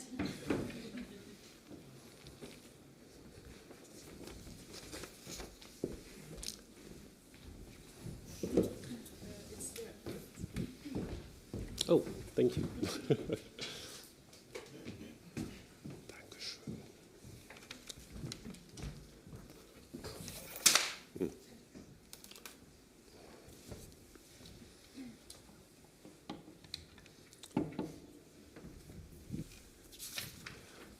So, of course, you can notice the key, which is not necessarily usual. We are in G sharp minor, and this is still the middle class. So one should be able actually to play in this kind of keys from the outset, so to say. And you can see at the end, you've got a different key signature with some flats. Exactly. So he's telling us you've got the choice. You could also write it with flats if you want to, but actually it's the same. This is, I'm simplifying a lot, of course, but this is the idea. So it fits actually also his theories, because he was advocating actually a tuning which would allow to play in all the keys, which is quite a recurrent thing in this region at the time. So.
So maybe some little considerations, because actually the text isn't without problems either. For example, if you look at this, that I didn't do, it's quite surprising to have this at this place of the bar. I would be happy to discuss it with colleagues afterwards, but so I chose not to do it. This is, by the way, also one feature of this print that you've got sometimes also some some typos actually, so in the printing. And Matheson also says, and I will come to that later, that, okay, maybe my Bezifferung, my numbers are a bit small to read, but anyhow, if you are a good general bassist, you don't need them, so who cares? So, but maybe for now, the most important thing that I would like to stress is, of course, that, and this is what he asked in the explication, to use a motif that you had in the bass before or afterwards in the realization in order to make it work as an imitation. And this is what I choose to do here. So, so far from that, so according to him, actually, of course, this way of reusing actually motifs is very important. It can be seen at different levels. So here, for example, I took la dimba di la ti ta ta. So all this, so to say, I put it there, starting from the F sharp. But it could be, of course, more shorter motifs. We are now in the Oberklasse. So this is the piece opening actually the last part of the Große Generalbassschule. And as you see, we've got a lot of this kind of motifs in 30 seconds. And so on, and it's everywhere to be found. And I quote him because I find it quite interesting. He says, die schwarzen Noten, Zitat, zeigen vielmehr etwas Freudiges als Betrübtes an. Also, these black notes show more actually joy as something which is, in trouble. So please don't be in stress when you see them. Everything will be okay. Und sind lauter Merkmale eines munteren Gemüts, einer hurtiges Geistes und eines fröhliches Herzens. Also das hat eigentlich mit dem Charakter zu tun. Und das ist vielleicht auch one other characteristics of this piece is that he never, although of course he's got a very, florid way of writing, and I have to confess, as a French, I absolutely love the way he writes in German,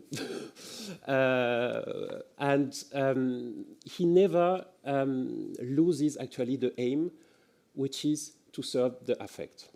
And of course, this is to be, put in connection with the other writings that we know from him, of course, the Kapellmeister, but not only. So here, with this motif in 30 seconds, he proposes in the explication, which begins there. So as you see, the piece is quite long, which is also actually a feature of the Oberklasse. The pieces are longer. I wouldn't say that they are technically much more difficult than those of the middle class, because actually the middle class is already very difficult from the outset. And he says, when we've got this spot in the bass, we could actually do that. Yeah, so...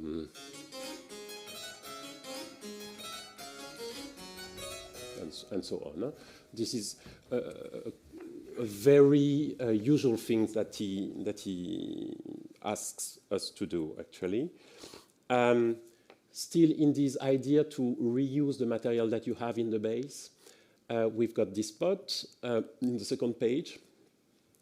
And here is the realization that he asked us to do. Well, he suggests us to do, because he always says, I write this as a suggestion. You don't have to do it, exactly as I say. If you find something better, that's very good. And what he also asked to do is to have, and I will come to that later too, to have the left hand playing full chords. So it would be something like this. And so on, yeah. So that you've got actually the free right hand to do everything that you want, and you still have actually the fullness of the harmony, which is actually seems to be something important for him and for also Heinischen, to be too, how do you say, too thin. He says less than 3 voices is not a furrow bass anymore. This is really a quote from this work. So. That's probably why. Although, of course, this practice is not new at his time. This is this Vollgriffig here and here just one voice. You've got that in music earlier than that. So I guess I'm going to play it now.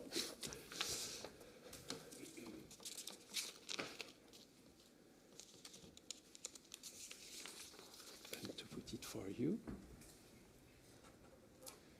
Yeah, I forgot to say, of course. He could have carried on with the same thing. So you've got... He could have done... Which is not false, of course. But he lays a lot of importance about varying things. So he says, actually, die Abwechslung ist der Musik wahres Element. The changing, the variety is the most important thing in the music. And this is here also a quote from the Große Graberschule, which also tackles with this question. So I come to that afterwards. Let's listen to it.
Thank you. Sorry, you couldn't have the end. Just a few further things. As you heard, I made some, arpeggios, also tremolo, sorry, which is also an important feature that you find immer wieder, always in the course of this work. He's not the only one, of course, advocating for that. Heinrich is also describing a lot of ways of doing arpeggios and tremoli. So this is what we find in the explication of this piece, but already in the middle class you've got a lot of them. So this is from the very first piece of the middle class. So this is actually a thing that you find by Heinrich as well. Still this idea, to have the harmony being full and present. And these are the examples that you find only in the middle class. Only in the middle class. So it can be very varied, and he says, if you have time and if you want to explore in that field, please do. And I think this is already, again, actually, this idea of making actually the harpsichord sound and trying things out in order to make it fit actually the effect of the piece and also to have the plentiness of the harmony. So I will now move on. Yes, this is about because I began about this piece speaking of the imitation. So this is a quote about imitation. So we just saw in the former piece imitation on very small motifs. It can be, of course, on longer motifs. And this is the second Probstück, which are things which are actually quite simple in the concept, but I will play it anyway.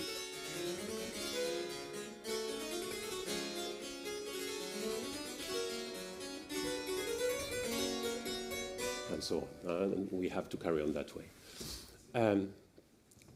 It could also be on even longer sequences, and then I come to the sixth Probstück of the Oberklasse in F. So as you see, we can find again these little motifs, but here in a different character. And I would say the trick here is to find where to begin the imitation and with what, actually. So if you look, actually, you can see not, necessarily trying to dive very thoroughly into the notes, but here you've got a changing of writing there in the second bar of the second page. And actually, this is precisely where we should make actually the motif combine, so that way. So this is the beginning that you have to play in the right hand, right? Whilst playing actually that on the left hand, also with full chords, actually, he asks.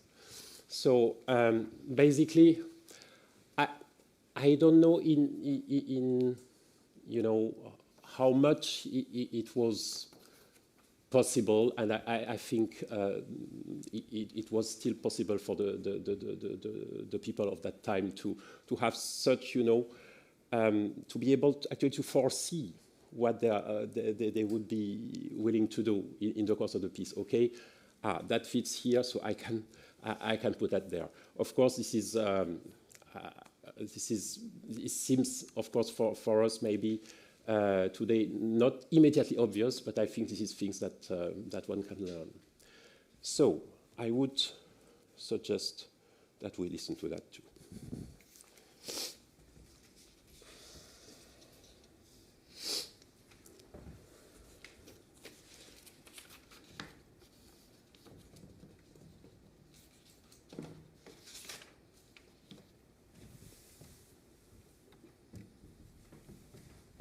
So Matheson doesn't ask, paradoxically, not officially, to put actually the motif that you've got on the bass in the second page on the first page.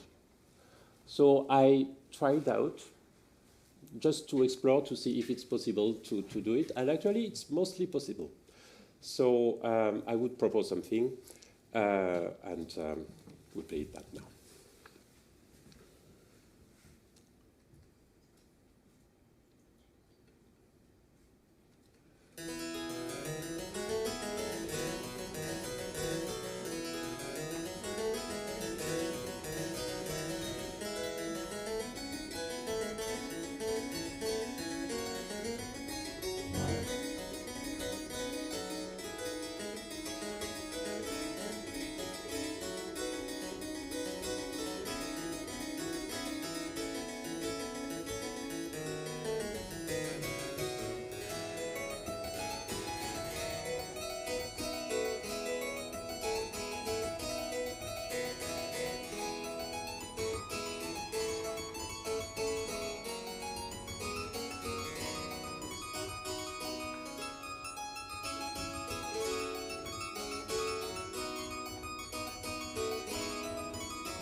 Sorry, that was the end.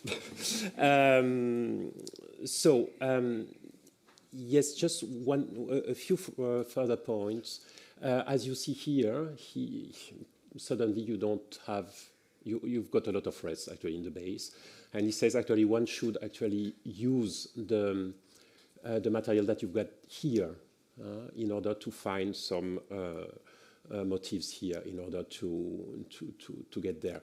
So I tried that with also a mix of that. And one another feature which is not always easy to tackle with in this music is also the fact that this bass sometimes denote actually more than just one note, but actually an interval in the harmony. For example, if you look at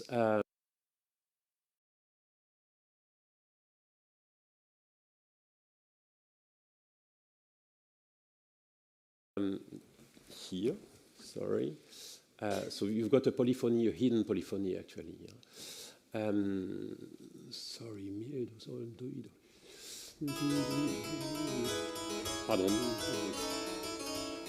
This is actually that. This is actually a 7 chord. And of course, once you've seen that, actually you recognize the sequence and it's more easy. But sometimes it can be a bit puzzling.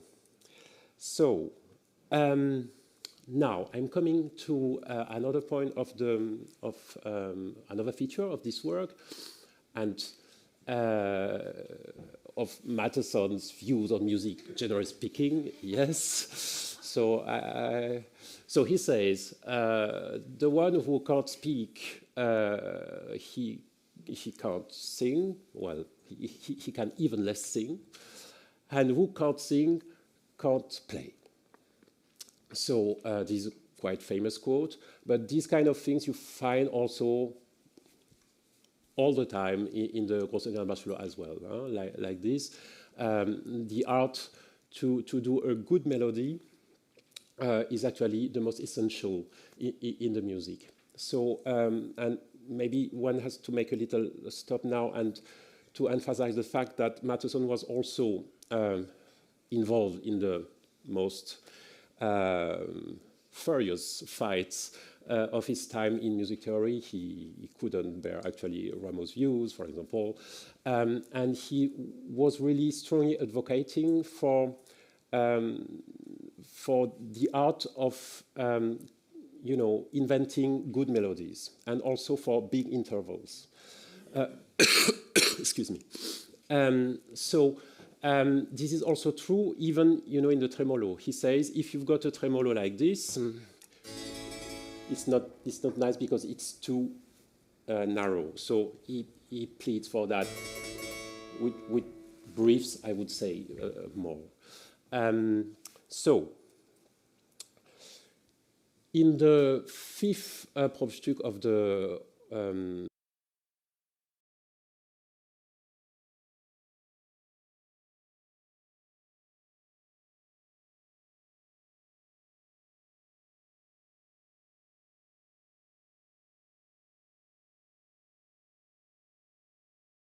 Oberklasse, you've got a place in the piece which is marked si suona, so one place.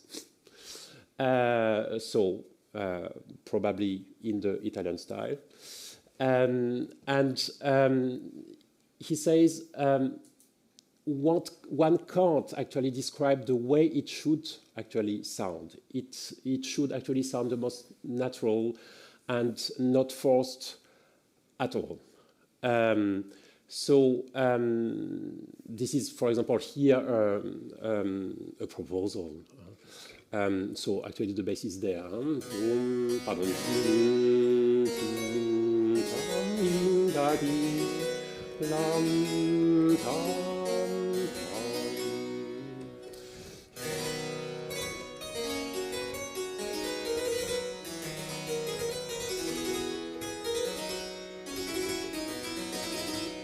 Something in the way. And also here, he also says the left hand has to play full chords, and the right hand should be alone and play its solo. So I would propose to illustrate this in this piece, which is again not in a G sharp minor but in A flat minor, from the upper class. And it's interesting because it's a real aria da capo. So you've got actually the ritornal there, which stops there. Here you've got the entry of the singer till there. Here the B part, and then the da capo ending there. So I will try to illustrate this with this Vollgriffe here and solo in the right hand.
end this contribution, I would like to actually, tackle a bit the question of actually what could one do actually with these 48 pieces as a harpsichord or organ player, because actually in the end this is the aim of the thing. What do we get from that? Matheson always says when he, for example, when he gives examples, I give these examples. They work, but if you find something better, please do.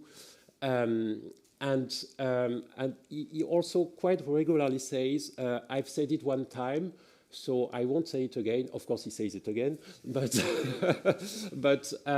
so I think he expects actually from us reading his work that we take actually some habits in the way of dealing with some bases like this. So I took this Probstück of the middle class, and I will end with that one. He says in the explication, this is actually bloße Übung. This is actually the only aim of the piece is actually to work on repeated octaves, because actually as soon as you've got this figure, you have to play octaves. So that way, right? And he says, if you want to explore and stagger actually the two hands, you're welcome to do so. So I will play it. I think it will be easy to identify. So, but my question was more here. Would it be possible to make out of this bass something more than a bloße Übung? So I tried out exploring with, of course, the octaves that he wants to have, but also to this, what I described before, in order to make a kind of sinfonia con le trombe, because the key also fits this quite well. And I mean, the writing is quite near to this idea. I mean, it's quite easy to imagine some trumpets there and some pauken, and he says when you stagger actually the repeated chords, it is pauked. I think this is probably the aim of the thing. Actually, not only to extend the musical, the sounding room towards the low register. So actually in the same idea as a 16-foot on the organ, but also to have a more a kind of orchestra dimension to the continual playing.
Thank you very much. So I think this might be also the spirit of this work. Actually, once you acquire actually way of doing, de manière de faire, we would say in French, you can of course look at the former pieces with another eye, so to say.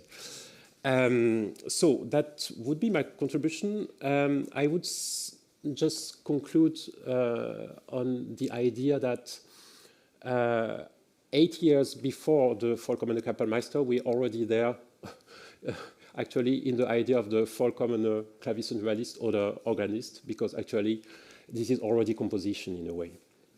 Of course, you've got all the the reflexes, the language features that you find in the Partimento schools, which are, of course, there. I mean, also in those regions at the time.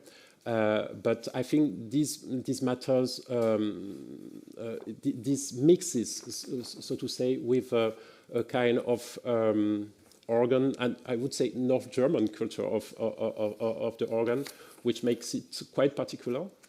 And I also find actually this way of tackling the style and the different features of each genre quite typical of the Enlightenment, actually. So he wants to tackle actually everything, not maybe in the same spirit as Quantz will do later, so very methodically. There is still here a kind of plaisir du texte, a pleasure of the text that is quite typical of, how do you say, Hofmann, Cortegiano. You understand what I mean? So, but still, he wants to have a kind of overview of everything which is been made at his time in music, and the basso continuo is one of the means with which one can achieve this at best. Thank you very much.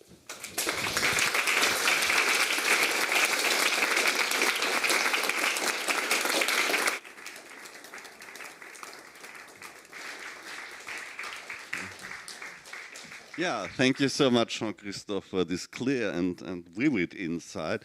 And I completely agree, this was always my impression with this Matheson writing. That's kind of the idea of a kind of encyclopedic and comprehensive, giving a broad range about the whole music at his time. Yeah. So any questions or comments? I have a question. Bravo, first of all, for beautiful realization, and thank you for a very clear presentation of Matheson's work. This connects a bit with this discussion we had before about simple texture and full texture with chords. You have moments of fast notes of the bass that you really cannot play chords with the left hand, but you also had slow notes where you play chords with the left hand. And this is something that you see also in Italian music, like in Alessandro Scarlatti. And he also does the opposite. So he uses chords on the right hand to accompany the solos of the bass. Mm-hmm. So could you say something about these differences and what if you can also do that with the right hand? Yeah, this is interesting that you say that, because it's actually something that I experimented in one of my realization of the fifth Probstück of the upper class, when it was obviously a bass solo. And I choose actually to have full chords, of course, there, and to have the bass more ornamented. So I think at the end, because I have the feeling it's quite easy actually to land actually in some, how do you say that in English? Well, I would say some conceptions which are actually, just coming out of the oven, that we say in French. And I think the way, the flexibility between the different way of playing was probably greater than we think. I would, at least I would, put this question on the table. And I think at the end, the most important thing is when you've got this note material in front of you is to, okay, what is at stake actually? Where is it actually the most interesting? What would I like to highlight? And which tool do I have at disposal in order to make that? So, but I'm happy if Alessandro Scarlatti does that as well. Okay, any other questions? Okay, yeah. Thank you. Also for a wonderful presentation. I wanted to ask if you have anything, any comments on, you quoted at some point the phrase, less than 3 parts is no continuo playing. And these are clearly solo pieces. Yeah. So are they harpsichord pieces? Is it continuo playing? Is it something in between? That's my that's interesting. So let me put maybe this again. Darf ich?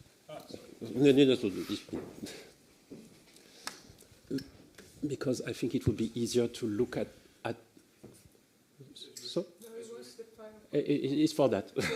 Because then I can probably answer better to your question if we look at one piece.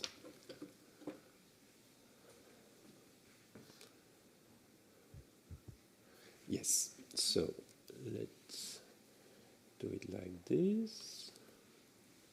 Ah, non, c'est pas ça que je veux. Sorry, it's coming. Yes. This is the Bruchstück in C minor of the upper class. And you see this, this passage, right? So this place. He says here one should actually play in 2 voices. with 3rd and 6th. So actually it does exist. And he says at the same time, actually it's in another context. I mean here, well, I mean this piece is quite much in the spirit of a, organ piece, and these kind of things. Sorry. Pardon. So that's this kind of things you find in the literature of the organ literature. And when he spoke about this less than 3 voices is not basso continuo anymore, it's not the same kind of texture actually. So I think again it depends on the context, but I think per se the 2 voices is not to be excluded absolutely of the. I mean, and if we go from the point that, as Heinischen says, well, implies, and as also Matheson says, that every solo piece is actually a very refined basso continuo realization. And so you look at the solo pieces of the time, and you've got a lot of 2 voices things as well. So I think maybe we tend to. This is a question that I often ask myself. Maybe we tend actually to put too much fronters between things, and again, that's actually the permeability was more big than what we think. Okay, thank you very much. I would suggest that we proceed to the next paper in order to not to come too much out of schedule, but not before thanking once more to Jean-Christophe for his beautiful presentation.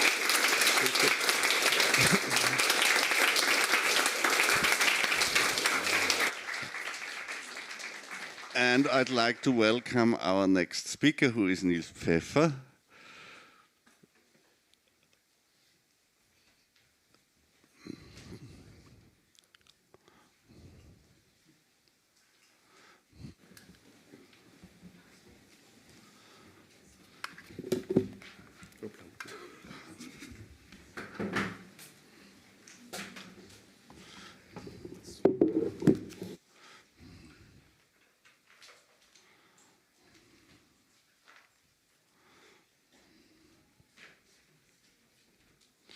So Niels is as a performer active on a broad range of perfect instruments, so lute, guitar, harpsichord, which of course means that he is also by predestination, so to say, a keyboard player. And at the same time is a scholar who currently is active at the Institute of Musicology of the University in Tübingen, who also pursues a PhD project. And as many of you know, I assume, he has published an online edition of the Probestücke of Mattheson, and this will also be the subject of his paper. So welcome, and the floor is yours. Thank you very much. So, can you hear me well? Do I have to get closer? Yes, okay. Okay. Yes, I'm very happy to present my project, Probstücke Digital, here. I've been working on this project since quite a while already. It started with my master project when I did my master's in Freiburg, 2019. I played in my recital all the 24 Probstücke of the Oberklasse, and my thesis was an edition, a hybrid edition of these 24 pieces. And yes, let's look at that. So Jean-Christophe mentioned it already. Mattheson himself was not too happy about the print. So he wrote, you can read the English version, I will read the German because I'm not sure about the quality of the translation. Die Klage aber, so ich in der ersten Auflage der Organistenprobe wegen der schlechten Drucknoten geführt habe, ist noch in ihren vollen Kräften und die Geduld das einzige Mittel. So now we are 300 years later, and I think it's time to make Mattheson happy again and give remedy to his complaint. And also 300 years later, I think it is possible to provide maybe a little bit more than just a prettified version of the original print. So as I mentioned, this whole thing started doing my master's project in Freiburg, and part of this was a paper edition on the one hand and a prototype for a digital edition. And for that prototype, I just encoded digitally one piece, which is quite much work to do that. And during the last years, I tried to encode all the 24 pieces of the Oberklasse.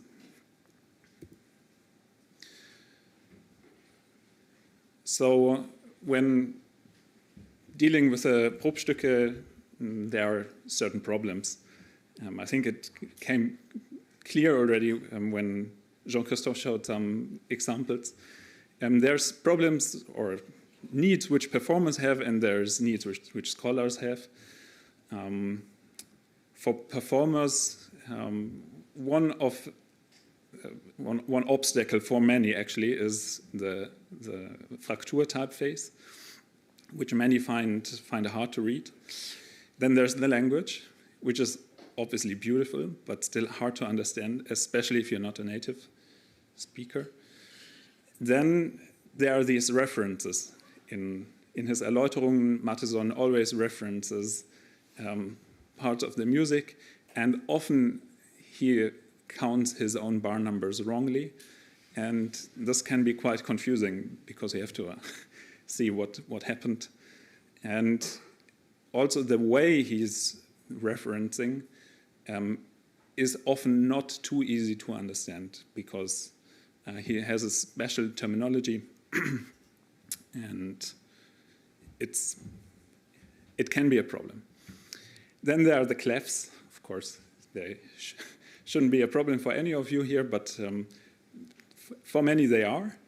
He uses really all the clefs which he could use, from tenor clef to mezzo-soprano clef to baritone clef.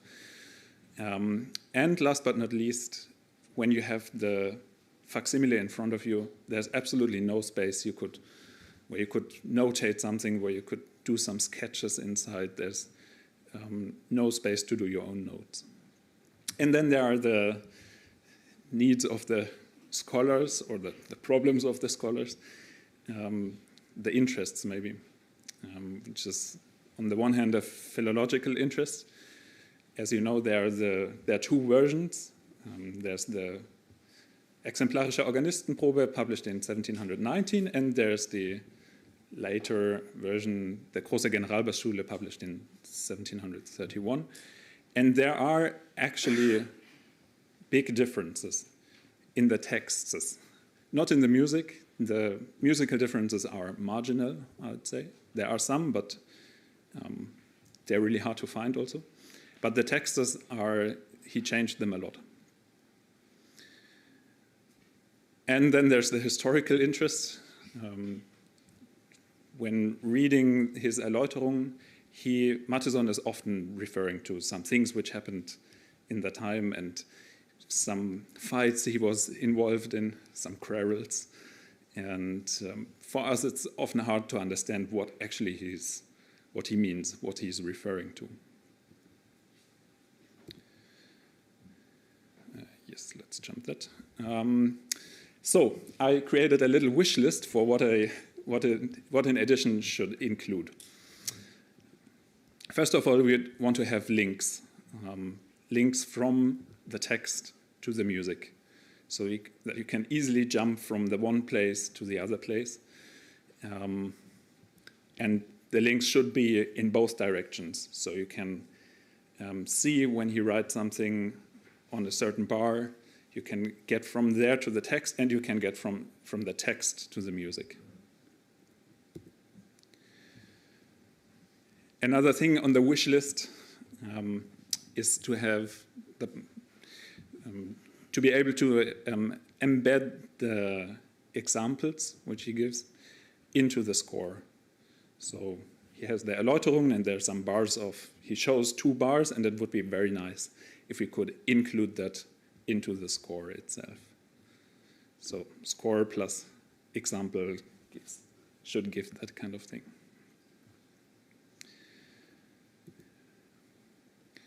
Now, different performers have different preferences. And an edition should ideally not force a decision onto the one using the edition, but leave the choice to him or to her. That means if you prefer to read from old clefs, you should get that from the edition, that you can use the old clefs and leave everything as it is, so to have a diplomatic transcription. Or it can be your choice to rather use a modernized,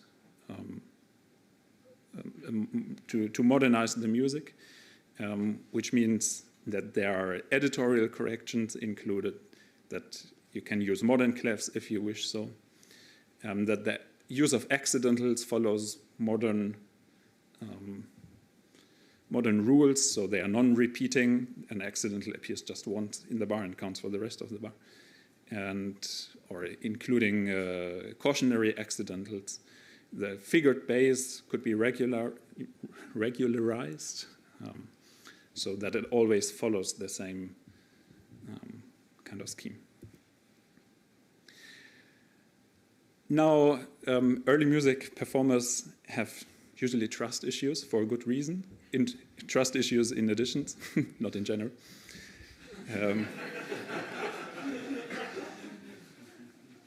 So when you have an edition, it's always one of the tasks to check with the manuscript if there's something wrong in the edition.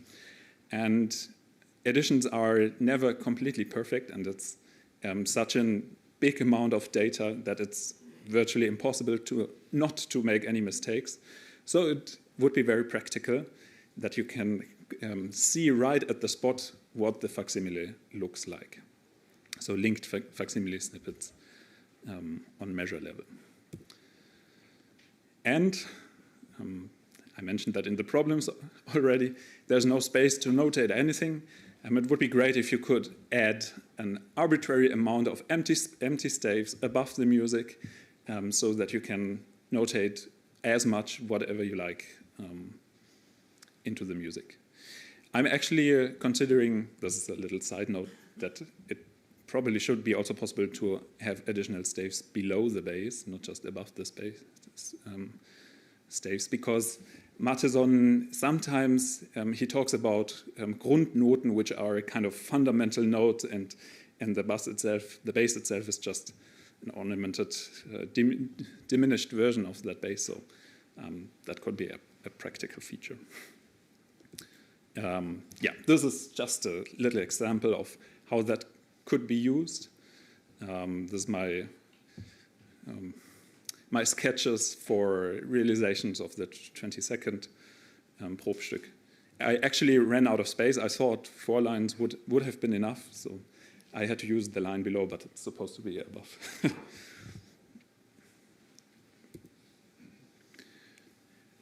And then there should be comments. There should be comments or guides which lead you through the text and tell you how things are meant. In the first Probstück, for example, he talks about when he talks about the black notes, which Jean-Christophe also mentioned, that they stand for, that they represent something happy. He starts the whole thing with jener Geistliche wollte die Trübseligen, etc.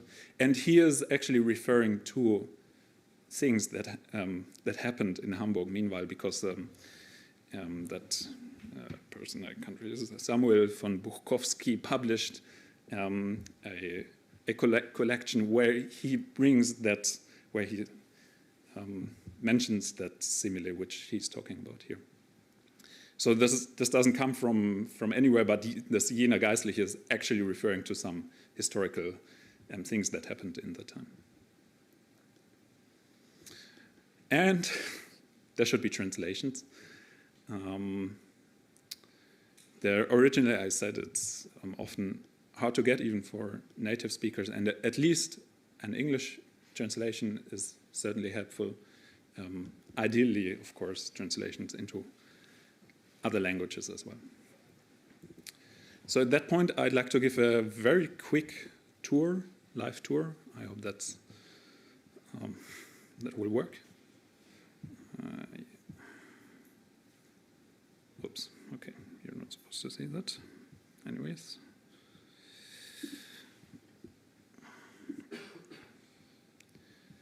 So I'm at the moment in the process of developing a new front end for this. So sometimes I wanted to finish it for today, but I couldn't. And sometimes I will switch back and forth between the 2 different versions. Don't be confused by that. In the end, there will be just one version. So what you see here is the new front end. And let's start with the linking. You can hover on this marked part of the text, and you'll see that the related portion in the score is highlighted. Let's hover another thing here. It changes automatically to the right page and highlights the 23rd bar. If there was a mistake in his counting, then the links would be to the correct place in the score. And the same thing the other way around. Okay, you hover on something in the score, and you see that the corresponding part is highlighted in the text. And you also see now the linked facsimile snippet. So in the moment you hover on a measure, you will get the snippet from the facsimile. You can add as many staves as you like, as I said. This is very satisfying, actually, to you can modernize the accidentals and the clefs with that button here. So now you see we only have a violin clef and a bass clef, and the original would be like that with tenor clef and alto clef. You can embed with that second button there, and you'll see, for example, this part of the Erläuterung is now embedded into the score.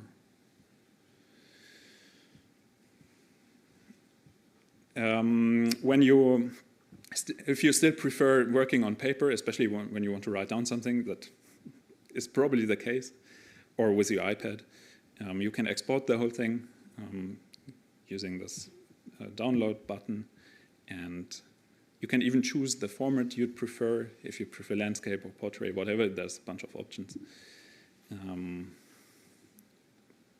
And you'll get the done PDF of that whole thing. Okay, there's one feature which is not part of the new front end yet, but part of the old one, which is that you can have a look at the full page facsimiles. So when you click on that button in the current version, you'll get the facsimile of the first edition alongside with the facsimile of the second edition. Okay, there are some more features, but I will jump back to the presentation for now. So,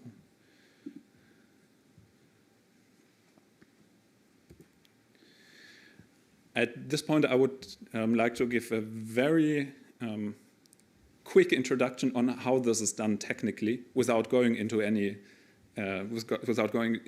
too much details. So there are two standards for scholarly editing music text or normal text, which are MEI, it's the format of the Music Encoding Initiative, and TEI. The thing which is different in that case, which is different here from, let's say, you type something into Sibelius or into MuseScore, is that there's a very clear distinction between logical domain and visual domain. In normal conventional typesetting software, both domains are connected, so the information about where a certain note is placed, or what a certain note is and where visually it is placed, it all comes together into one format.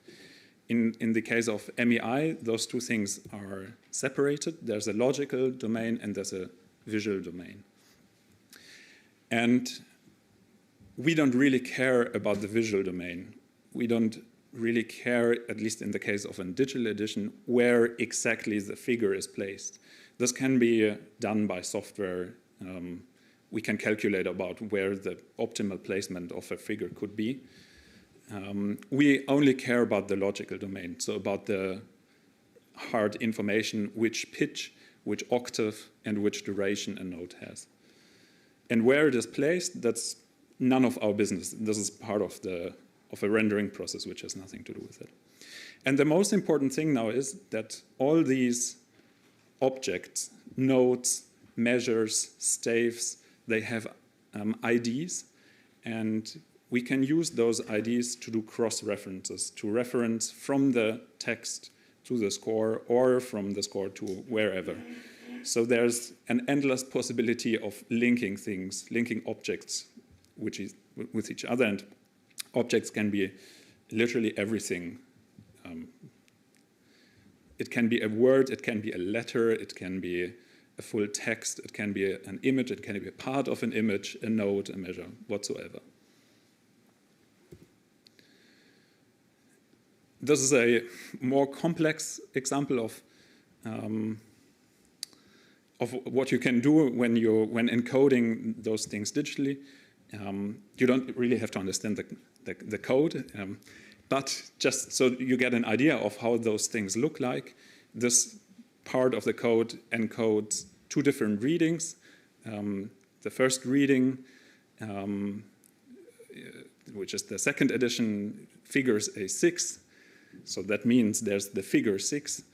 And the second reading, the reading B, figures 5, well, a B5, and the B5 could be editorially regularized to 5B.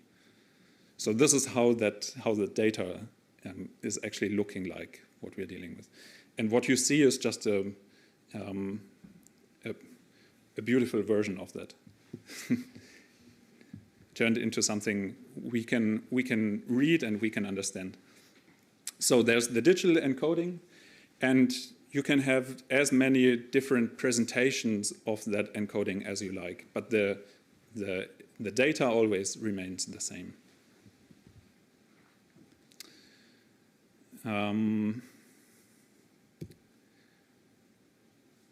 Now there are more things we could do when having a digital edition, especially when we are dealing with Partimenti, or in our case Probstücke. They are conceptually open and yet to be finished drafts, and a Probstück, I would say, is not a self-contained work, but it leaves plenty of space for creative inventions of the performer. And I think a digital edition should ideally consider different expressions of that abstract work, which we call Probstück. So the critical edition is one expression of that work, Probstück. But there can also be different expressions like recordings or realizations, lessons, analyses. They are all different expressions of the same thing. And what I was trying to do in this edition is to also find ways of incorporating that kind of material into a digital edition. Now, there isn't too much material yet available, but Jean-Christophe was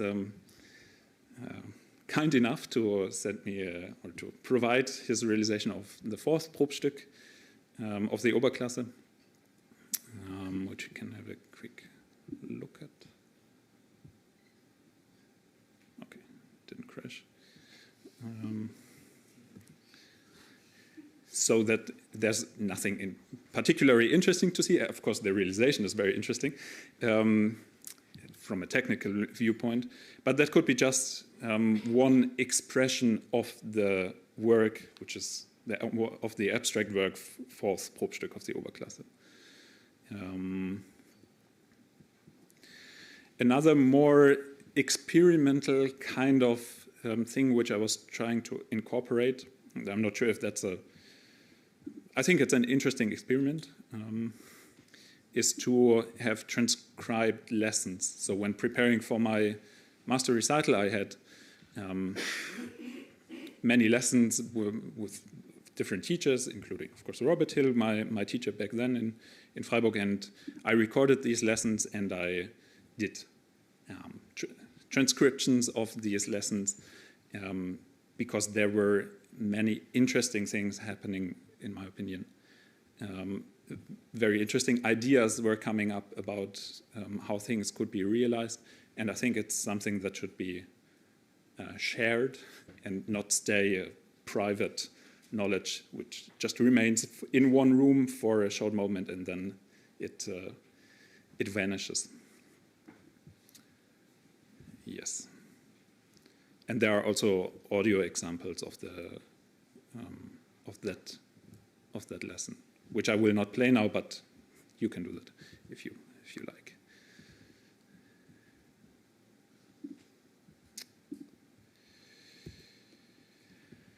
There are further things coming up, forthcoming. I'm working on another representation of that digital data, which is, I call it Probstücke print. The idea is to convert the digital edition back into a paper edition, which might seem contradictory, but I have been asked by many people if they can have those editions in some way in a more paper kind of version. So the question now is how to convert that data, which is changing, which is it can change every day, back into a book form. And this process has to happen automatically because it's impossible to maintain two versions at the same time. You cannot maintain a digital version and do edits there and at the same time do those things in a printed version. So this experiment is to generate a high quality typesetting and with a very nicely looking layout to generate this from the digital data. The downsides are obvious. All the editorial choices have to be done already by me. And all the advantages we had with the digital edition are gone. The advantage that we can choose ourselves what we want to see. But this is how it would more or less look like. For those who care about technical details, it's first converted into a Lilliput score, and from there it's integrated into a LaTeX book.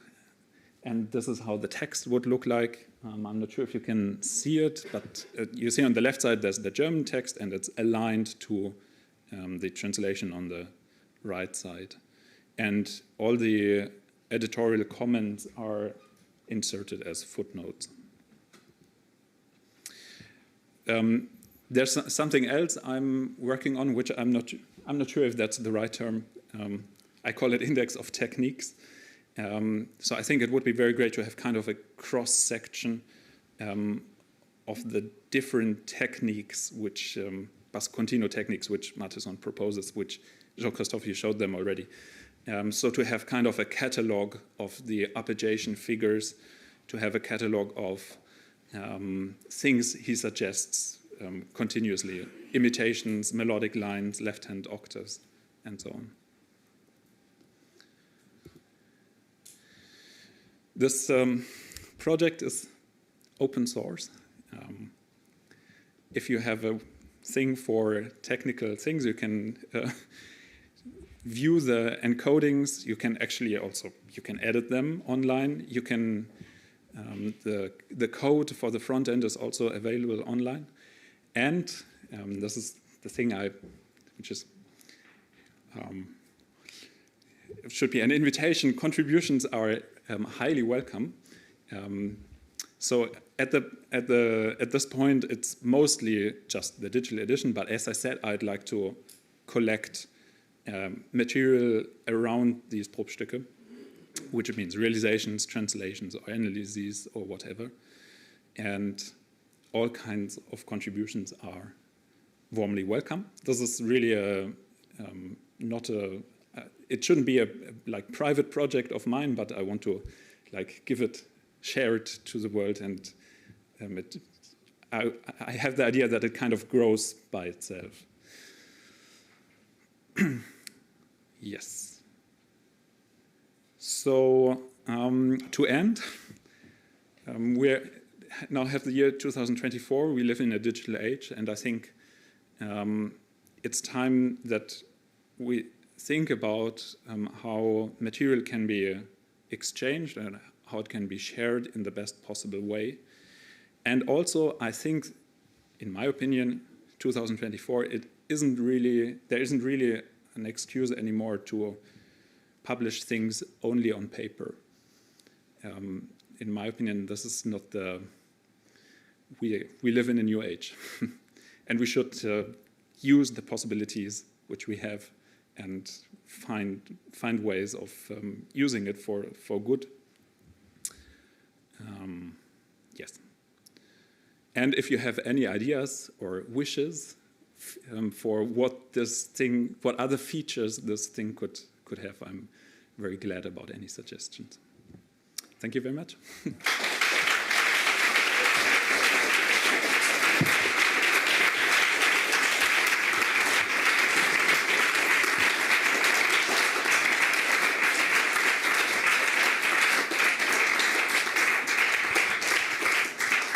Thank you, Niels. Yeah, very interesting, of course, very useful. I think we should take 5 minutes or so for questions and comments.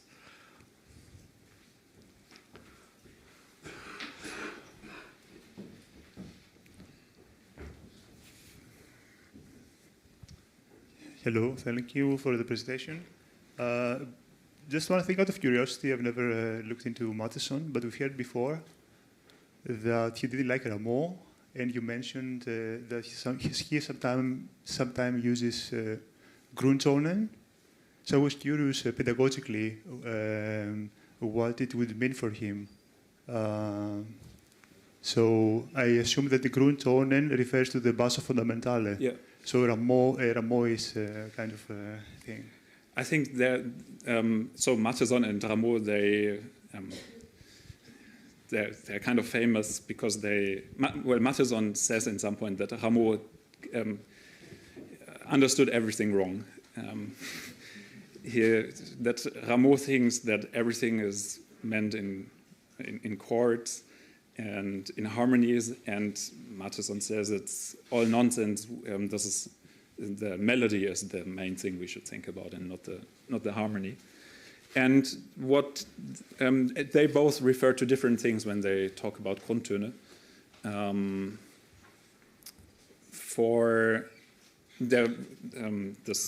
What I was referring to is his explanation to the 6th Probstück in the Oberklasse, where the Grundtöne are really just the not diminished notes.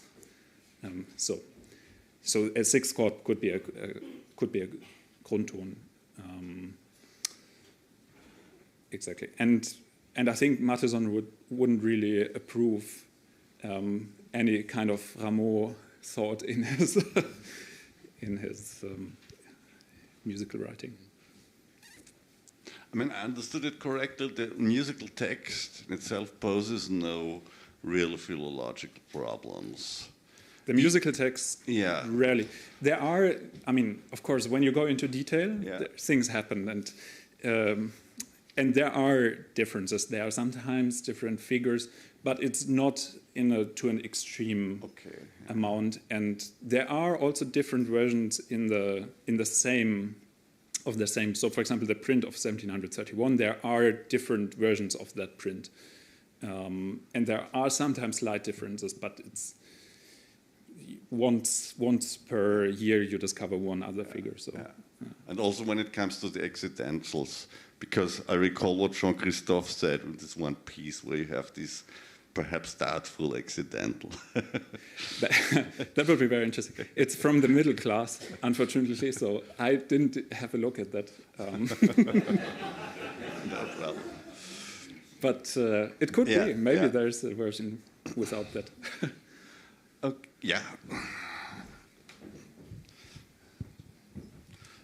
You know that when Matheson was publishing in 1717 his sonatas, he was not publishing the sonatas, he was finishing the composition, and then the sonatas came out 2 or 3 years later, and he excused himself and said that now it's 3 years later, I would have written all the music differently, and it's not more up to date. So I think Matheson would be very proud and happy of what you're doing and the interest you have for him, but probably he would say, but my God, my Probestücke, I would write them completely different. And maybe one funny suggestion would be then we could have maybe recordings of Lars Ulrik Mortensen, how he plays the Probestücke in the 19th, or of Christensen, and we could have the history of interpretation, or Jean-Christophe like he plays today and like he will play in 20 years. Things like this. Yeah, absolutely. That would be really highly interesting, I think. Okay, so thank you very much, Niels, once more, and the audience.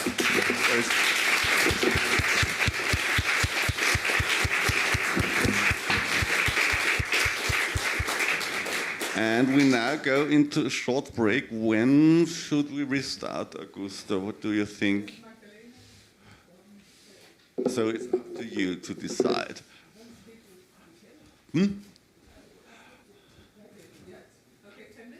Okay. Then we see again, at 5:45. Okay.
So we come to the last presentation of today.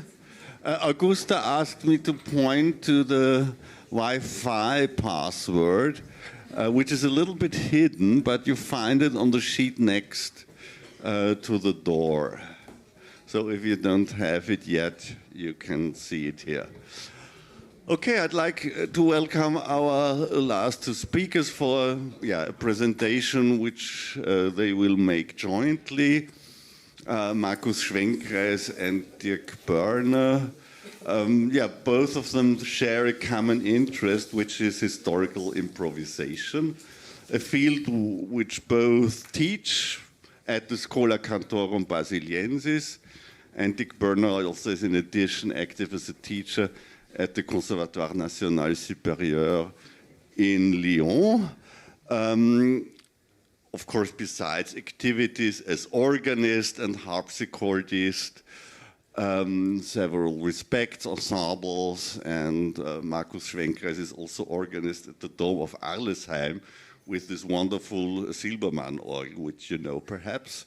And I just want to mention a publication most of you know, I assume.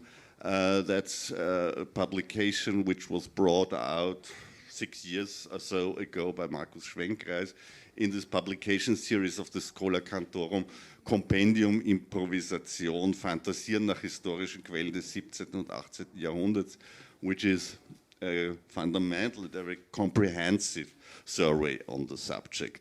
So please welcome with me Dirk Börner and Markus Schwenkreis, and we are looking forward to the presentation.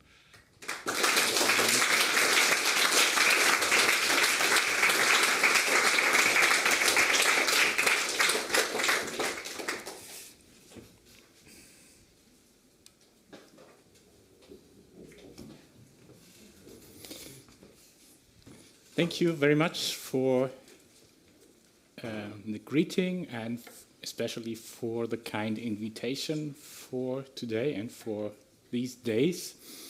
I'm a little bit anxious about the theme because in the very first day to talk about departing from Partimento is a little bit too early. We should have had our lecture in the last day, but now it's on the first day.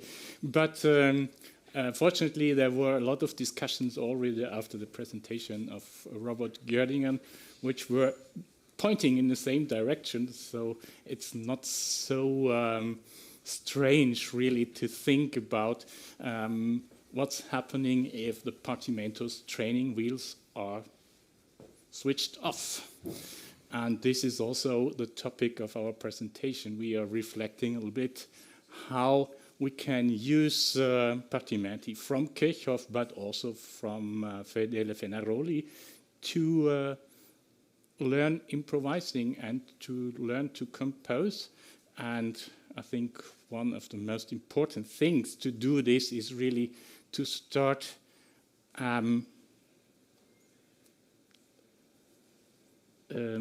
finding these Partimenti as kind of toolkit which you can use, and you can use different building blocks from different Partimento and just try to bring them together in a new way. I would ask Dirk for the first part of the presentation, which is dealing with Kirchhoff. Yes, just before starting, I'm not so good in English, but so I would like to ask, if I speak German, who will not understand? Okay, there are some people. So I try to, you have to stand my bad English and I'll try to forget it. Yes, Kirchhoff, Gottfried Kirchhoff, he was born in 1685, which is of course a very good birth year for a composer. So this is a nice thing. And besides that he was born in the same year than Bach, he also one time met him because they wanted to get the same job in a church and in Halle, and Bach, he refused this job, and Kirchhoff then later he got the job, and then it seems that at least one time in their lives they met each other because Bach came to this Kirche, to this church, Marienkirche in Halle to listen to the organ. So at least one time they met. And another very important thing, I won't go into details of the biography of Kirchhoff, but another very important point is that Kirchhoff, he studied together with Handel, with the teacher Zachow. So this is really a very important point to know. So unfortunately, we have very little composition and works of Kirchhoff. We have 12 sonatas for violin and basso continuo. Some of them I find really very nice. And we have 2 cantatas. And the only opera which was printed is this ABC Musical. And yes, this work where we speak today, so the title you can see, l'ABC musical contenant des préludes et fugues dans tous les temps pour l'orgue ou le clavecin, fort utile aux disciples pour apprendre à accompagner la basse continue et à faire des préludes et des fugues. So not only to learn to make basso continuo, but also to learn how to make preludes and fugues. What does it mean? I think it means probably to learn how to be able to compose preludes and fugues. And I think this is the important point, also the wonderful contribution on Matheson. We already were speaking about it. The situation was that the young organist, the young man who wants to get a situation in life, he has to be able to improvise fugues and preludes. And Matheson in his Organistenprobe, he speaks about it really. He describes that there was a competition for this or that place to get the post of an organist. And so we know what was required, and it was required really to be able to improvise fugas. So this is, of course, it was very difficult also for the people in the time.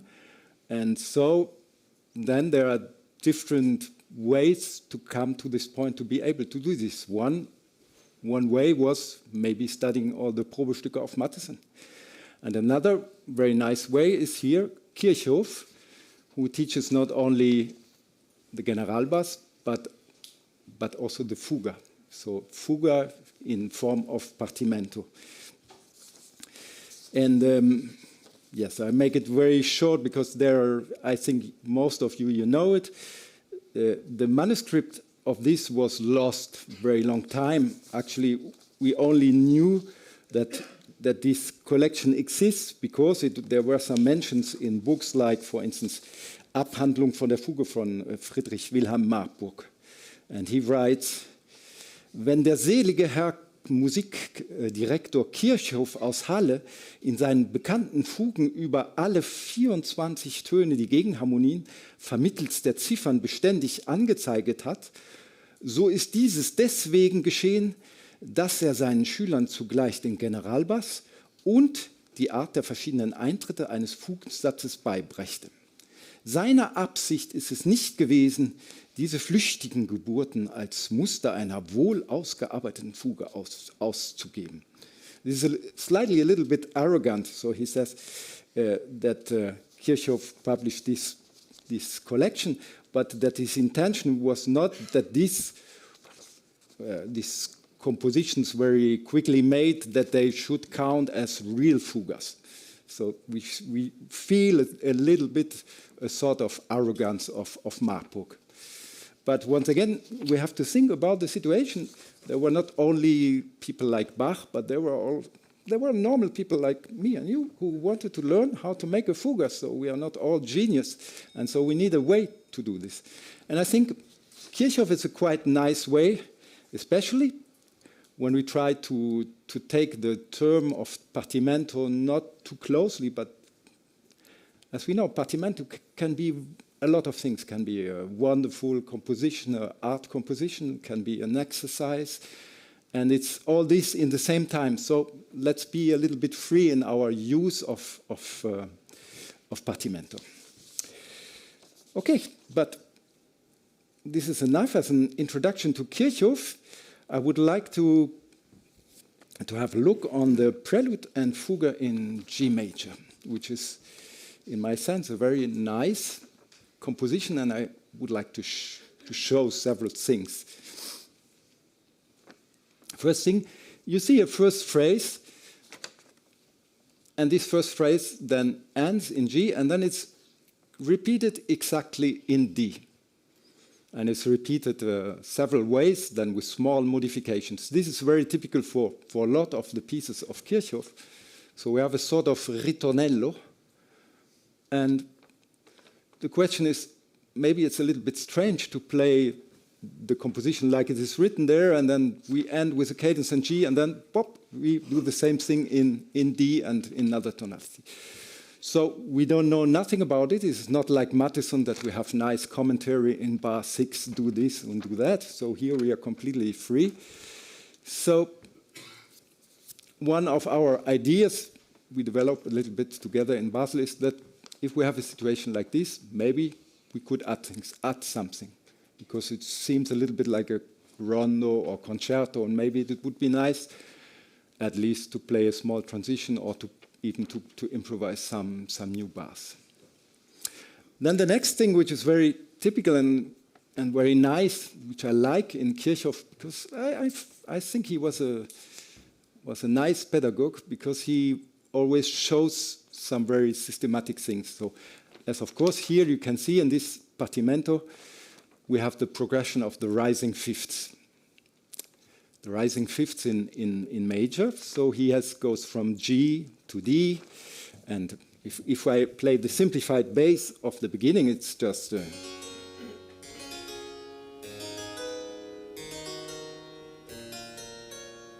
then he goes in this progression up to the third degree, and then he enters into another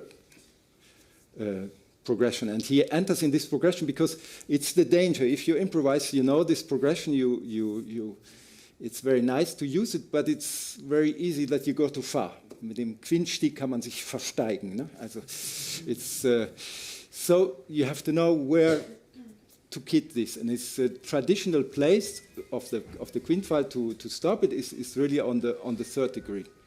So then he enters in a sort of Terzfalltreppe, like we call it in Basel.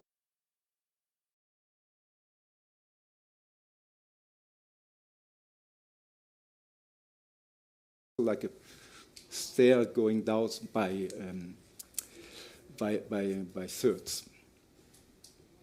The next thing is, so okay, we have this progression of, and they are basically in all the basso continuo and partimento sources, we have two standard harmonizations. One would be,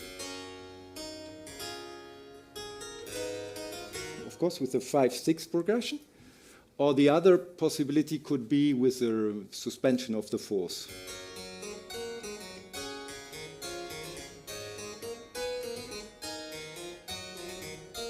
And so on. So these both progressions are kind of very typical, and they are not written in the numbers.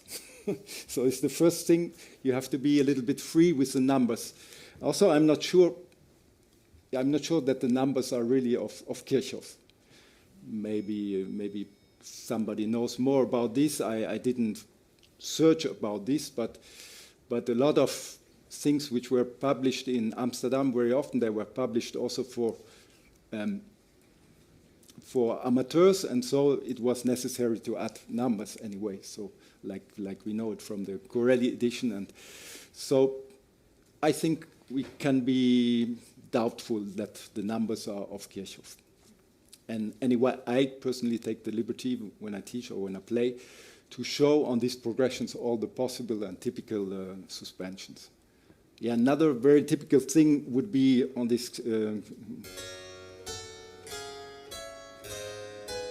This we know from Muffat, but here with the bass it doesn't work. And there's another very typical thing on the Quinstieg.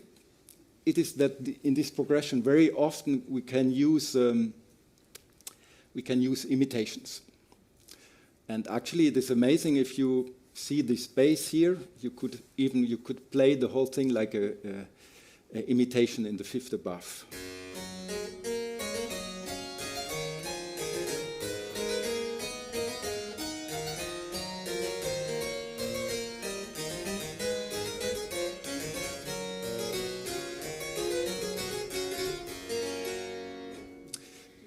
So this could be a two-voice, very nice two-voice realization. May I just make a little comment? Dirk was not present when Augusta was making her talk today, so he didn't know that she exactly brought the same thing just 100 years before. Okay, okay, great. So this is a very interesting thing. So we can do a realization with this canon, and I will do this and add some parallel thirds. I will play it in a way that it sounds in three voices, because I just learned that I have to play in three voices, otherwise it's not Generalbass.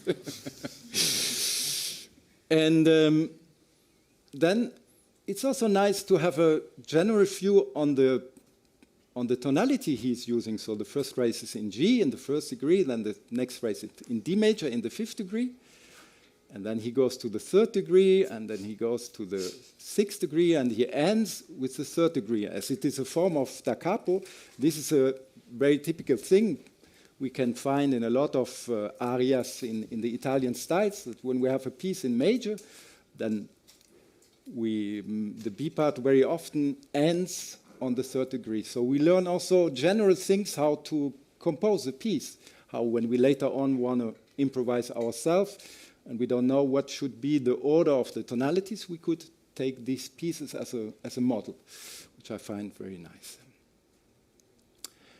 Okay, this would be the commentaries. I will play afterwards, of course, the whole piece.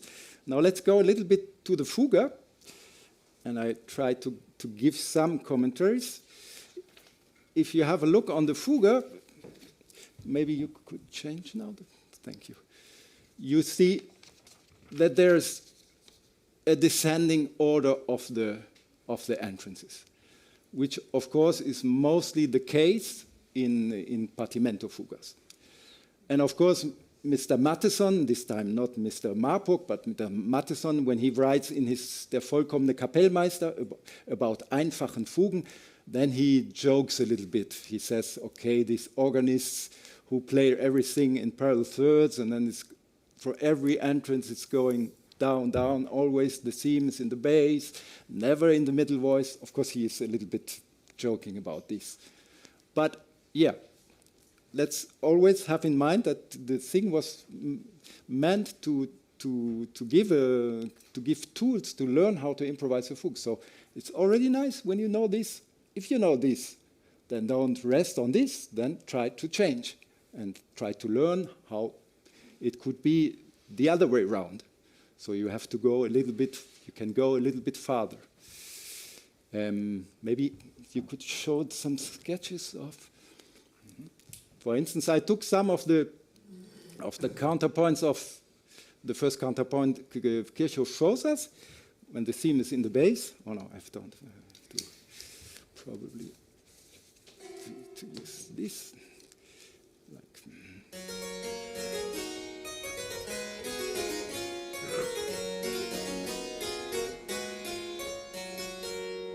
So it could be like this, and let's see if we can inverse this counterpoint, which is always a very useful thing, because then we have only one thing to learn and just we have to inverse it. So.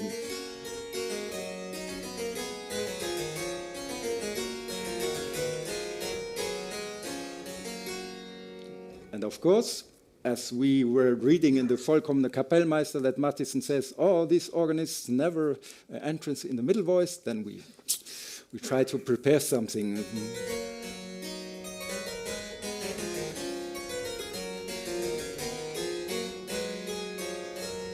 And we do something like this, maybe. So this could be a technique of, starting from partimento and developing it a little bit late, a little bit further. Okay, I think enough talk. I will play this prelude and Fugue of Kirchhoff, which I find is a very nice piece.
Let's go to another example, a very special example, maybe one of the most worked out and most artful fugas of Kirchhoff. It's the fuga in F minor, I forgot to say that, of course, the organization of the tonalities of all these preludes and fugues reminds a little bit also those of the inventions, two-part and three-part inventions of Bach. And we all know the wonderful three-part invention of Bach in F minor with the triple counterpoint, which is so. I find it kind of interesting. I don't know which was the first. Maybe this was first and gave the idea to Bach, or I don't know, or the other way around. But it's interesting that this bass, the chromatic descending line, the lamento bass, is of course very often used for very skillful counterpoints. So if we see the example, what kind of elements we have of Kirchhoff, we have in the first, at what we can see, he gives us a sort of counterpoint. We could call it a duplex. I mean a two-voice structure where we can invert the voices.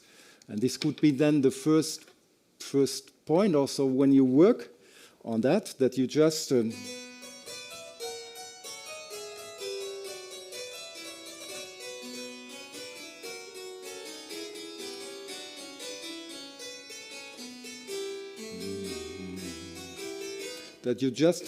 create a two-part invention. I think would be a good starting point to not immediately, if you work with students, this fuga, not immediately try to make a complicated fuga, but just taking one element. This counterpoint is very, very important, and we have in countless pieces. So it is important to learn these things, this alternation of sixth and third, and to be able to use this.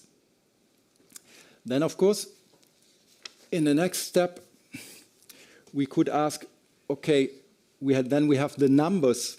Once again, the problem of the numbers. If we see the numbers here and the 7 suspensions, we see that the numbers doesn't fit with the counterpoint he gives, because if you see the counterpoint, you think, oh, I want to go on with the counterpoint. And I think here, once again, the counterpoint is more important than the numbers.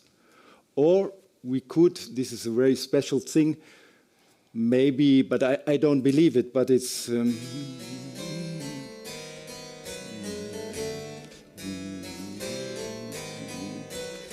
sorry.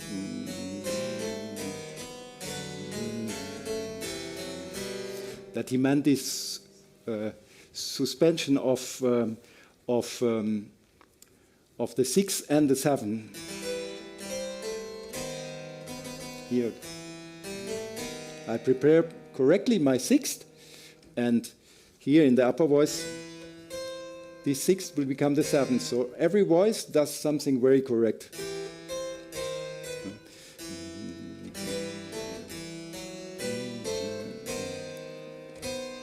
Then we have this 7 and 6 together, which we know from Purcell, which we know from Frescobaldi, which is a nice thing. But I don't believe that it's in the language of Kirchhoff, but could be an option. Then, of course, another possibility to add the third voice is that we use this counterpoint and we have one voice in parallel thirds.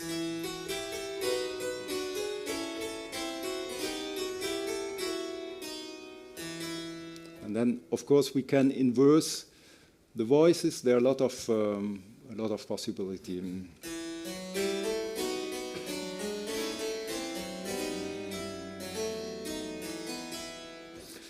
So these are some sort of counterpoint exercises. I think it would be maybe a little bit dry if I show them all here. But one thing I think which could be important in this context is that this melody is also a very typical melody which can be used in canon, of course. And this is the first example here.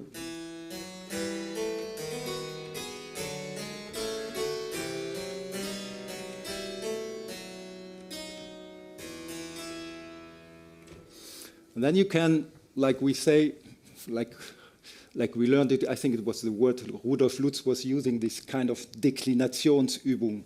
We can try to inverse all the voices and to work it.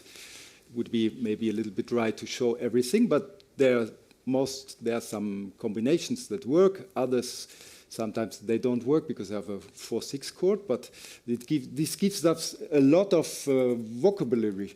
And this maybe before starting playing the whole fuga, it's useful to have these things in mind. Maybe one thing, Markus, if you could show the possibilities of strata, is still once later. Yeah. In the end of the fuga, Kirchhoff shows a lot of possibilities of strata, but his stratas, they don't work very long. He always has an entrance, a fourth below, so he can do do. And then we are blocked. So then we have to, so it is sort of pseudo strata. But there are some possibilities to make a real strata. Actually, it's just over this bass to make your entrance in a way that the bass and the upper voice is a sixth, and then you can play a sort of faux bourdon, which sounds like this.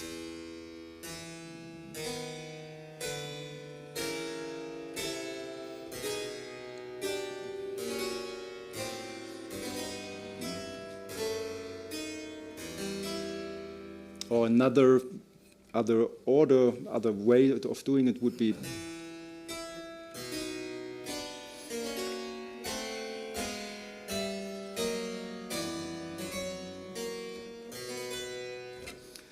of course, these are tricks and things you can find in a lot of pieces of swelling of English music. This is just things which were probably known by composers. So probably when teaching partimento, then it's also the good place to show these things. Okay. Could you bring back the whole fuga? And so using all these counterpoints, models, the possibility of using the canon of this, and using strati, I finally worked out a solution. And I could even have the first exposition like one voice, 2, 3, 4, and then 5 voices. And then I will do in the second phrase some stratas. And in the end, of course, stratas. And I finish with a vollstimmige Fassung, a little bit in the sense of Georg Muffat when he plays vollstimmig with more than 4 voices or 6, or filling up everything between bass and upper voice, but the whole thing really the result of a polyphonic technique. So I try to play my realization.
So now we prepared another piece of Kirchhoff, but this time it's with two harpsichords, and I give the speech to Markus, to explain how we transformed things and what we did. So we tried also to think about how to use such a partimento to play with two instruments. So you can see here the C minor prelude, and one thing that is a little bit disappointing at the very beginning is that the main theme is only 1 bar long.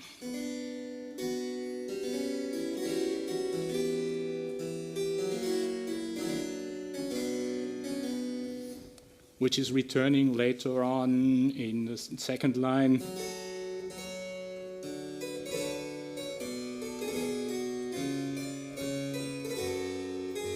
But then it's another progression. So one thing is really how to prolong this main theme would be just to double the cadence, something I will later explain a little bit more, just by adding a little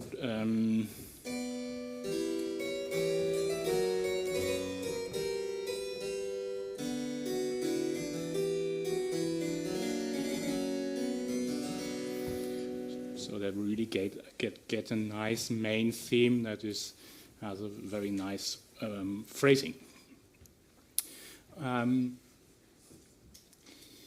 There are some solos happening, and then is really a question, if we are two players, what does the other player do?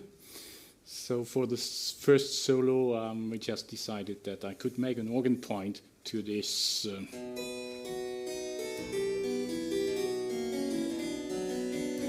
and so on. We try really to make job sharing. That means one is doing the accompaniment and the other is doing the solo.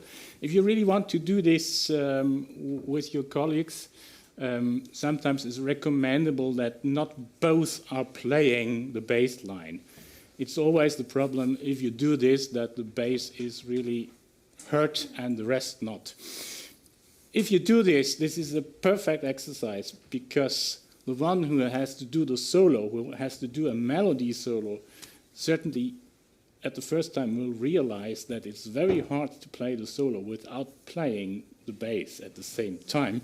And really, you have to learn this, that you're able to conduct and to invent nice melodies too. This is, of course, a largo, so we also inspired us by some concerto settings by Vivaldi, where there is a ritornello before the solo is starting.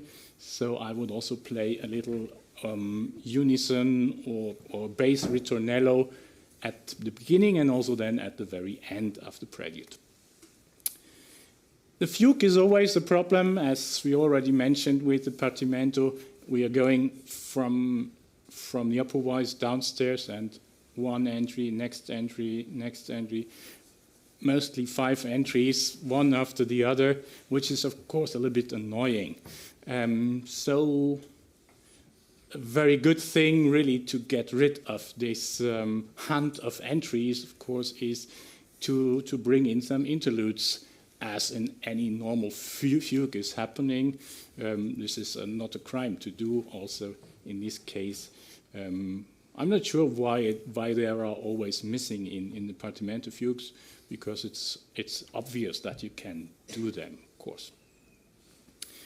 And I think that's basically all.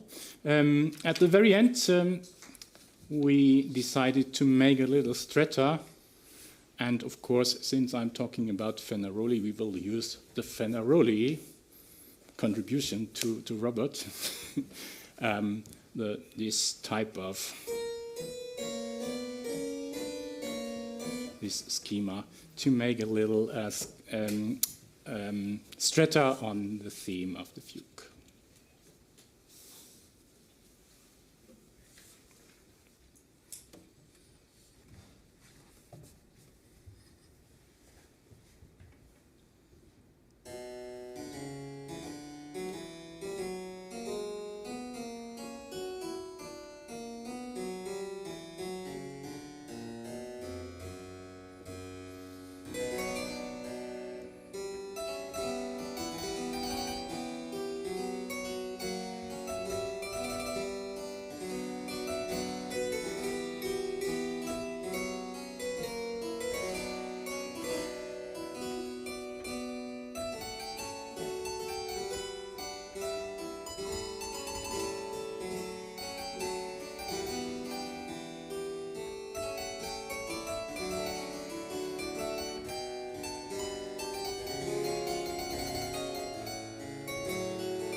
No, I promised to talk a little bit about Fedele Fenaroli, one of the big,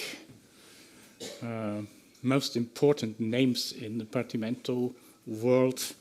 He lived almost a century from 1730 to 1818, so still living when Napoleon was already vanishing. He started his career in one of the conservatories in Naples when he was 14 years old, studying with Durante and Pietro Antonio Gallo, and later on became the successor of Gallo as leader of the Conservatorio. I agree perfectly with Giorgio Sanguinetti that this is really, it's a fascinating world to have a look into these four libros, or if you start with them, it's completely enough. There is still the Quinto Sesto Libro coming later on with counterpoint studies. But these are already very interesting to dig deep into the world, and it's really methodically, you can really go stepwise through the whole exercises that he's presenting with vast details and things happening. Now, my idea now was that there are so many partimenti, of course, existing in this time, but if you look into the literature of the time of the 1770s, 60s, 90s, and so on, and you can see that most of the literature is a sonata, and mostly built up in a sonata form, but the partimenti are not. So I tried to now present an idea how to sonatize a partimento. And I'm taking this A major bass of Fenaroli.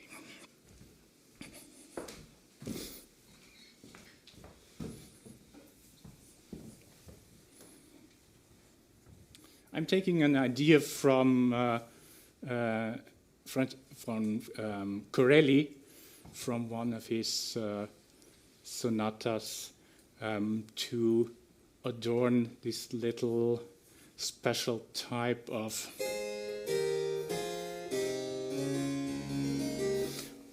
Pachelbel sequence, which is here.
this was just to familiarize you a little bit with this piece.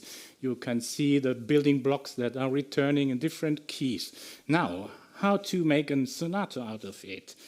Step by step. The first step is very simple. We are just putting in some repeating marks at a strategic good point, which possibly should be the dominant key, and also that the, let's say, the proportions of the two parts are 1, 2, 2. Then, of course, I would need a second theme. Second theme is, of course, something that in sonata in 18th century we have to handle with care. I just call it now simply second theme. I could also call it dominant section, but we don't care about this. Just an element that is returning in the first and in the second half. Now, when searching for an element I could use, I found that this Bassvorhalt sequence in the second half could fit very well for such a second theme. The only thing which then I found that this is very short, so I just decided to prolong it a little bit and to add a second half, which is then again making the circle complete in A major. Then, of course, we need some sort of recap. So I made it the other way around. I just took now the end of the second half with our newly created second theme and the whole rest of Fenaroli, which is completely kept original, and I now just copy-pasted it to the first half. By this strategic decision, I got rid of some problems that are in the original Fenaroli base. One problem is that we have the main theme with the Pachelbel in A major. Then we have the same theme in E major, and afterwards in the second line there is also again this type of Pachelbel Romanesca base happening in a variation. So there is nothing new about this thing. So I just eliminated this whole first part. So by this now, this is the most severe thing I did to the original. The rest is now just adding things. The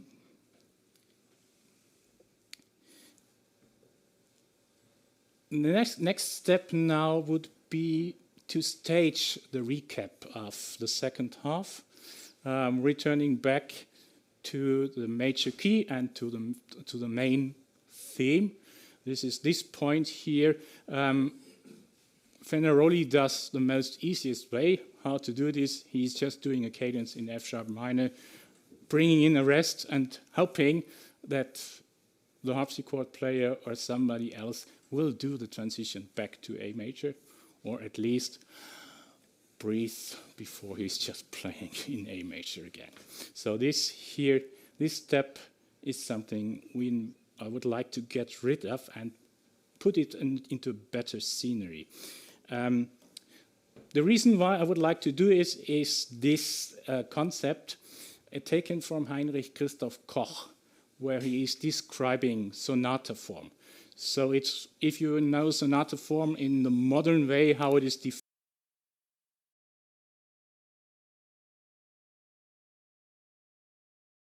defined, there are some interesting things with this description of Koch. The most interesting thing is he doesn't talk about themes. So he's not interested in first and second theme or main theme and not at all. The only thing that he is concerned about is the tonalities we are running through. And he just says in the first part, we are modulating to the dominant key. And before we arrive there, or before this first part in the dominant key is happening, we would do what he's calling a Quintabsatz. Quintabsatz translation, very simple, half cadence. He says we should do a half cadence in the dominant key or a half cadence in the original key, doesn't matter, just having a phrasing point on a dominant harmony, and then we can continue in the new tonality with the extra parts that are happening. And this type of quintuplets, also doing a half cadence, is also advising us to do when we do the recap in the second part. Also, again, when this second theme is returning. Okay, so I tried to do this. So I made a little transition from F sharp minor to A major. And because I fell in love with this little element, this Phrygian cadence that Fenaroli is using only once in his whole partimento, I said, okay, this is a very nice thing. I can use this and make some sequencing out of it.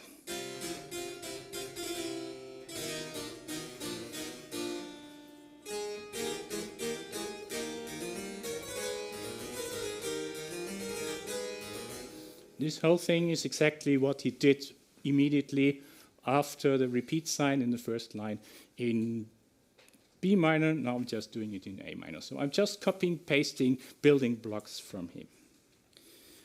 By this, I arrived then finally at this half cadence at the end with a nice converging cadence.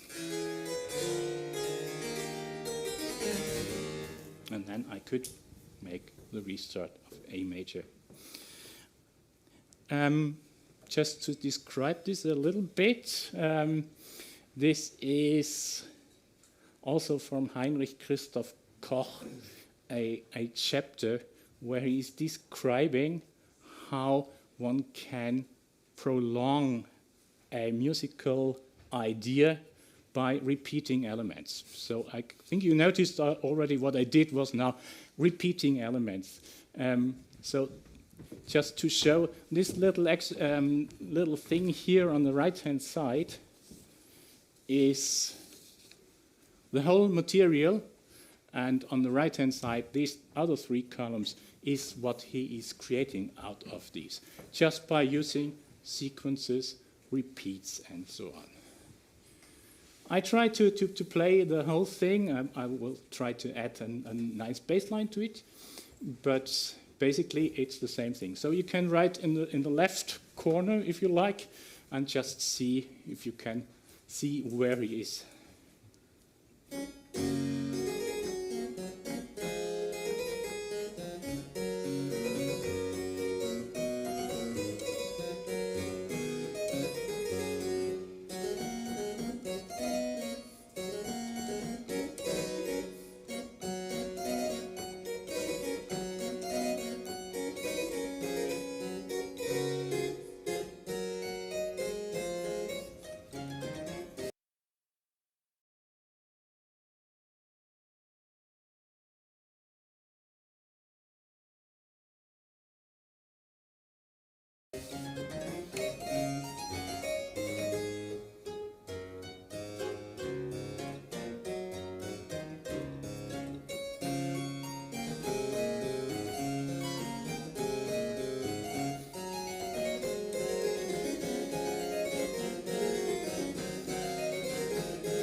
So we're just quickly passing this by. You can see there are a lot of paragraphs written in, so he's explaining each individual idea, how he is prolonging this little thing on the left-hand side to this really big piece. And I just made a little bit also of this now in the first half. The first half is very short at the moment because the modulation to the dominant in the original Fenaroli is taking place in only 2 bars. And by doing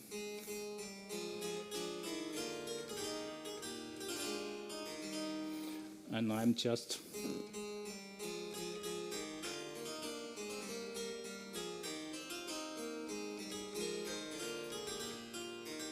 and I'm bringing in, of course, another quintuplets, which I will use then to stage the second theme in the first part. And I think now I just have to copy-paste the whole thing in the end. And I still have a little problem because now I fell really in love with this. And the only problem is it hasn't been present in the first part. And one rule in sonata composing is that the first part should present the whole material.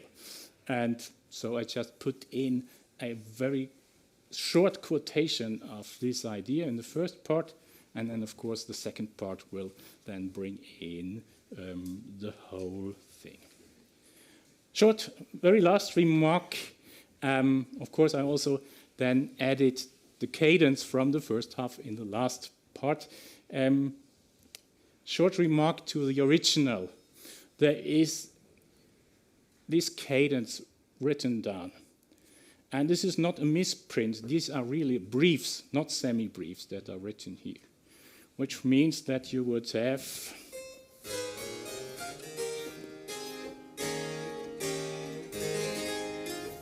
something which is really in this style, out of style, you could say. This cadenza doppia is for sonata of no use. Mozart only used it in the church music, but never in sonatas.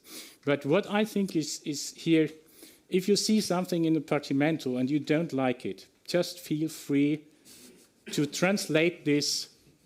Here you are allowed to do any cadence you would like to do. You could also think of doing a nice pulcinella, which I then will do.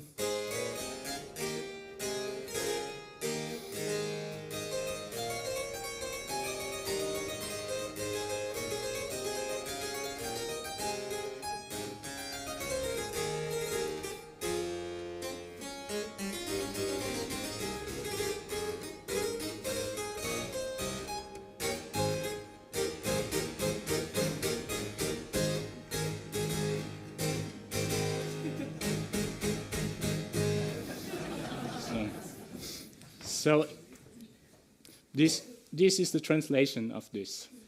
You can do as many cadences as you like. If you don't have any ideas, just look in Beethoven. So that's the whole thing, my whole arrangement, and now I try to perform the sonata.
Wir sind jetzt schon ziemlich über der Zeit. Ne? Also, wir haben noch ein Stück, können wir das noch spielen? Aber ich mache, glaube ich, gar keine Kommentare jetzt mehr dazu. Weil sonst, also wir haben das Präludium und Fuge in E-Dur, arrangiert für oder uns zurechtgelegt für 2 Cembali. Und bei der Fuge haben wir einfach gedacht, wir nehmen nur das Thema und spielen abwechselnd. So. Wir nehmen also gar nicht mehr das Partimento so, sondern wechseln uns einfach nur ab und fugieren über dieses Thema. Aber im Präludium, da kann man das doch noch verfolgen. Vielleicht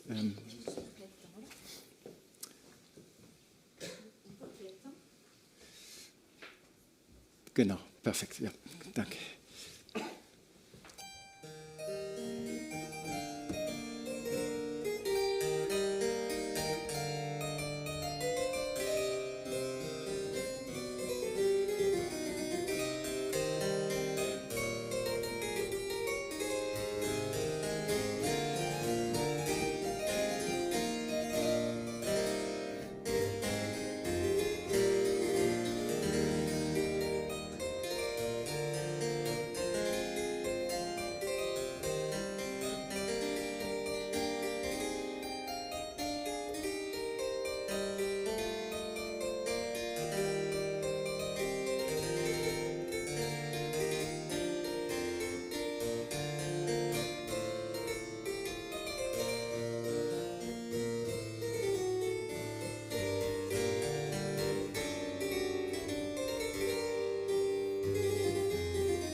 Bild ist schon weg, das Schlussbild. Thank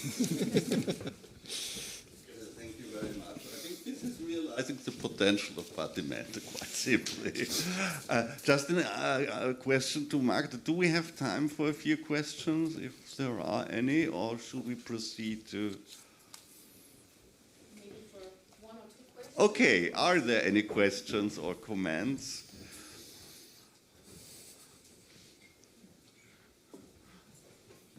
If not, I mean, there will be a lot of opportunity during the next 3 or 4 days to get into discussion, or if something comes to your mind afterwards, yeah, we can discuss that until Friday. Okay.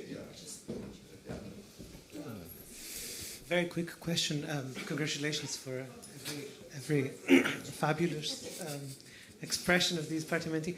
I just remembered, I think, in the very first realization, these little interludes between the phrases. I was wondering whether you could. I thought they were charming. Whether you could say something. Was there a bit of Adlung or a lot of Adlung in them? Or yes, exactly. The idea was a little bit Adlung. I forgot to tell it because he speaks in his treatise von dem Fantasien to play in thirds and sixths, and it's basically what I did. Yeah, exactly. Yeah. Sorry for the picture.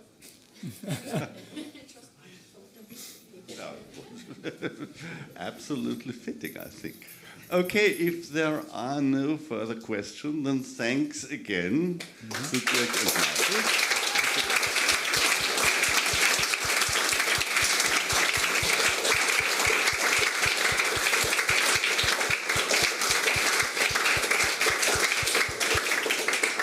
And when will we start with harvest time?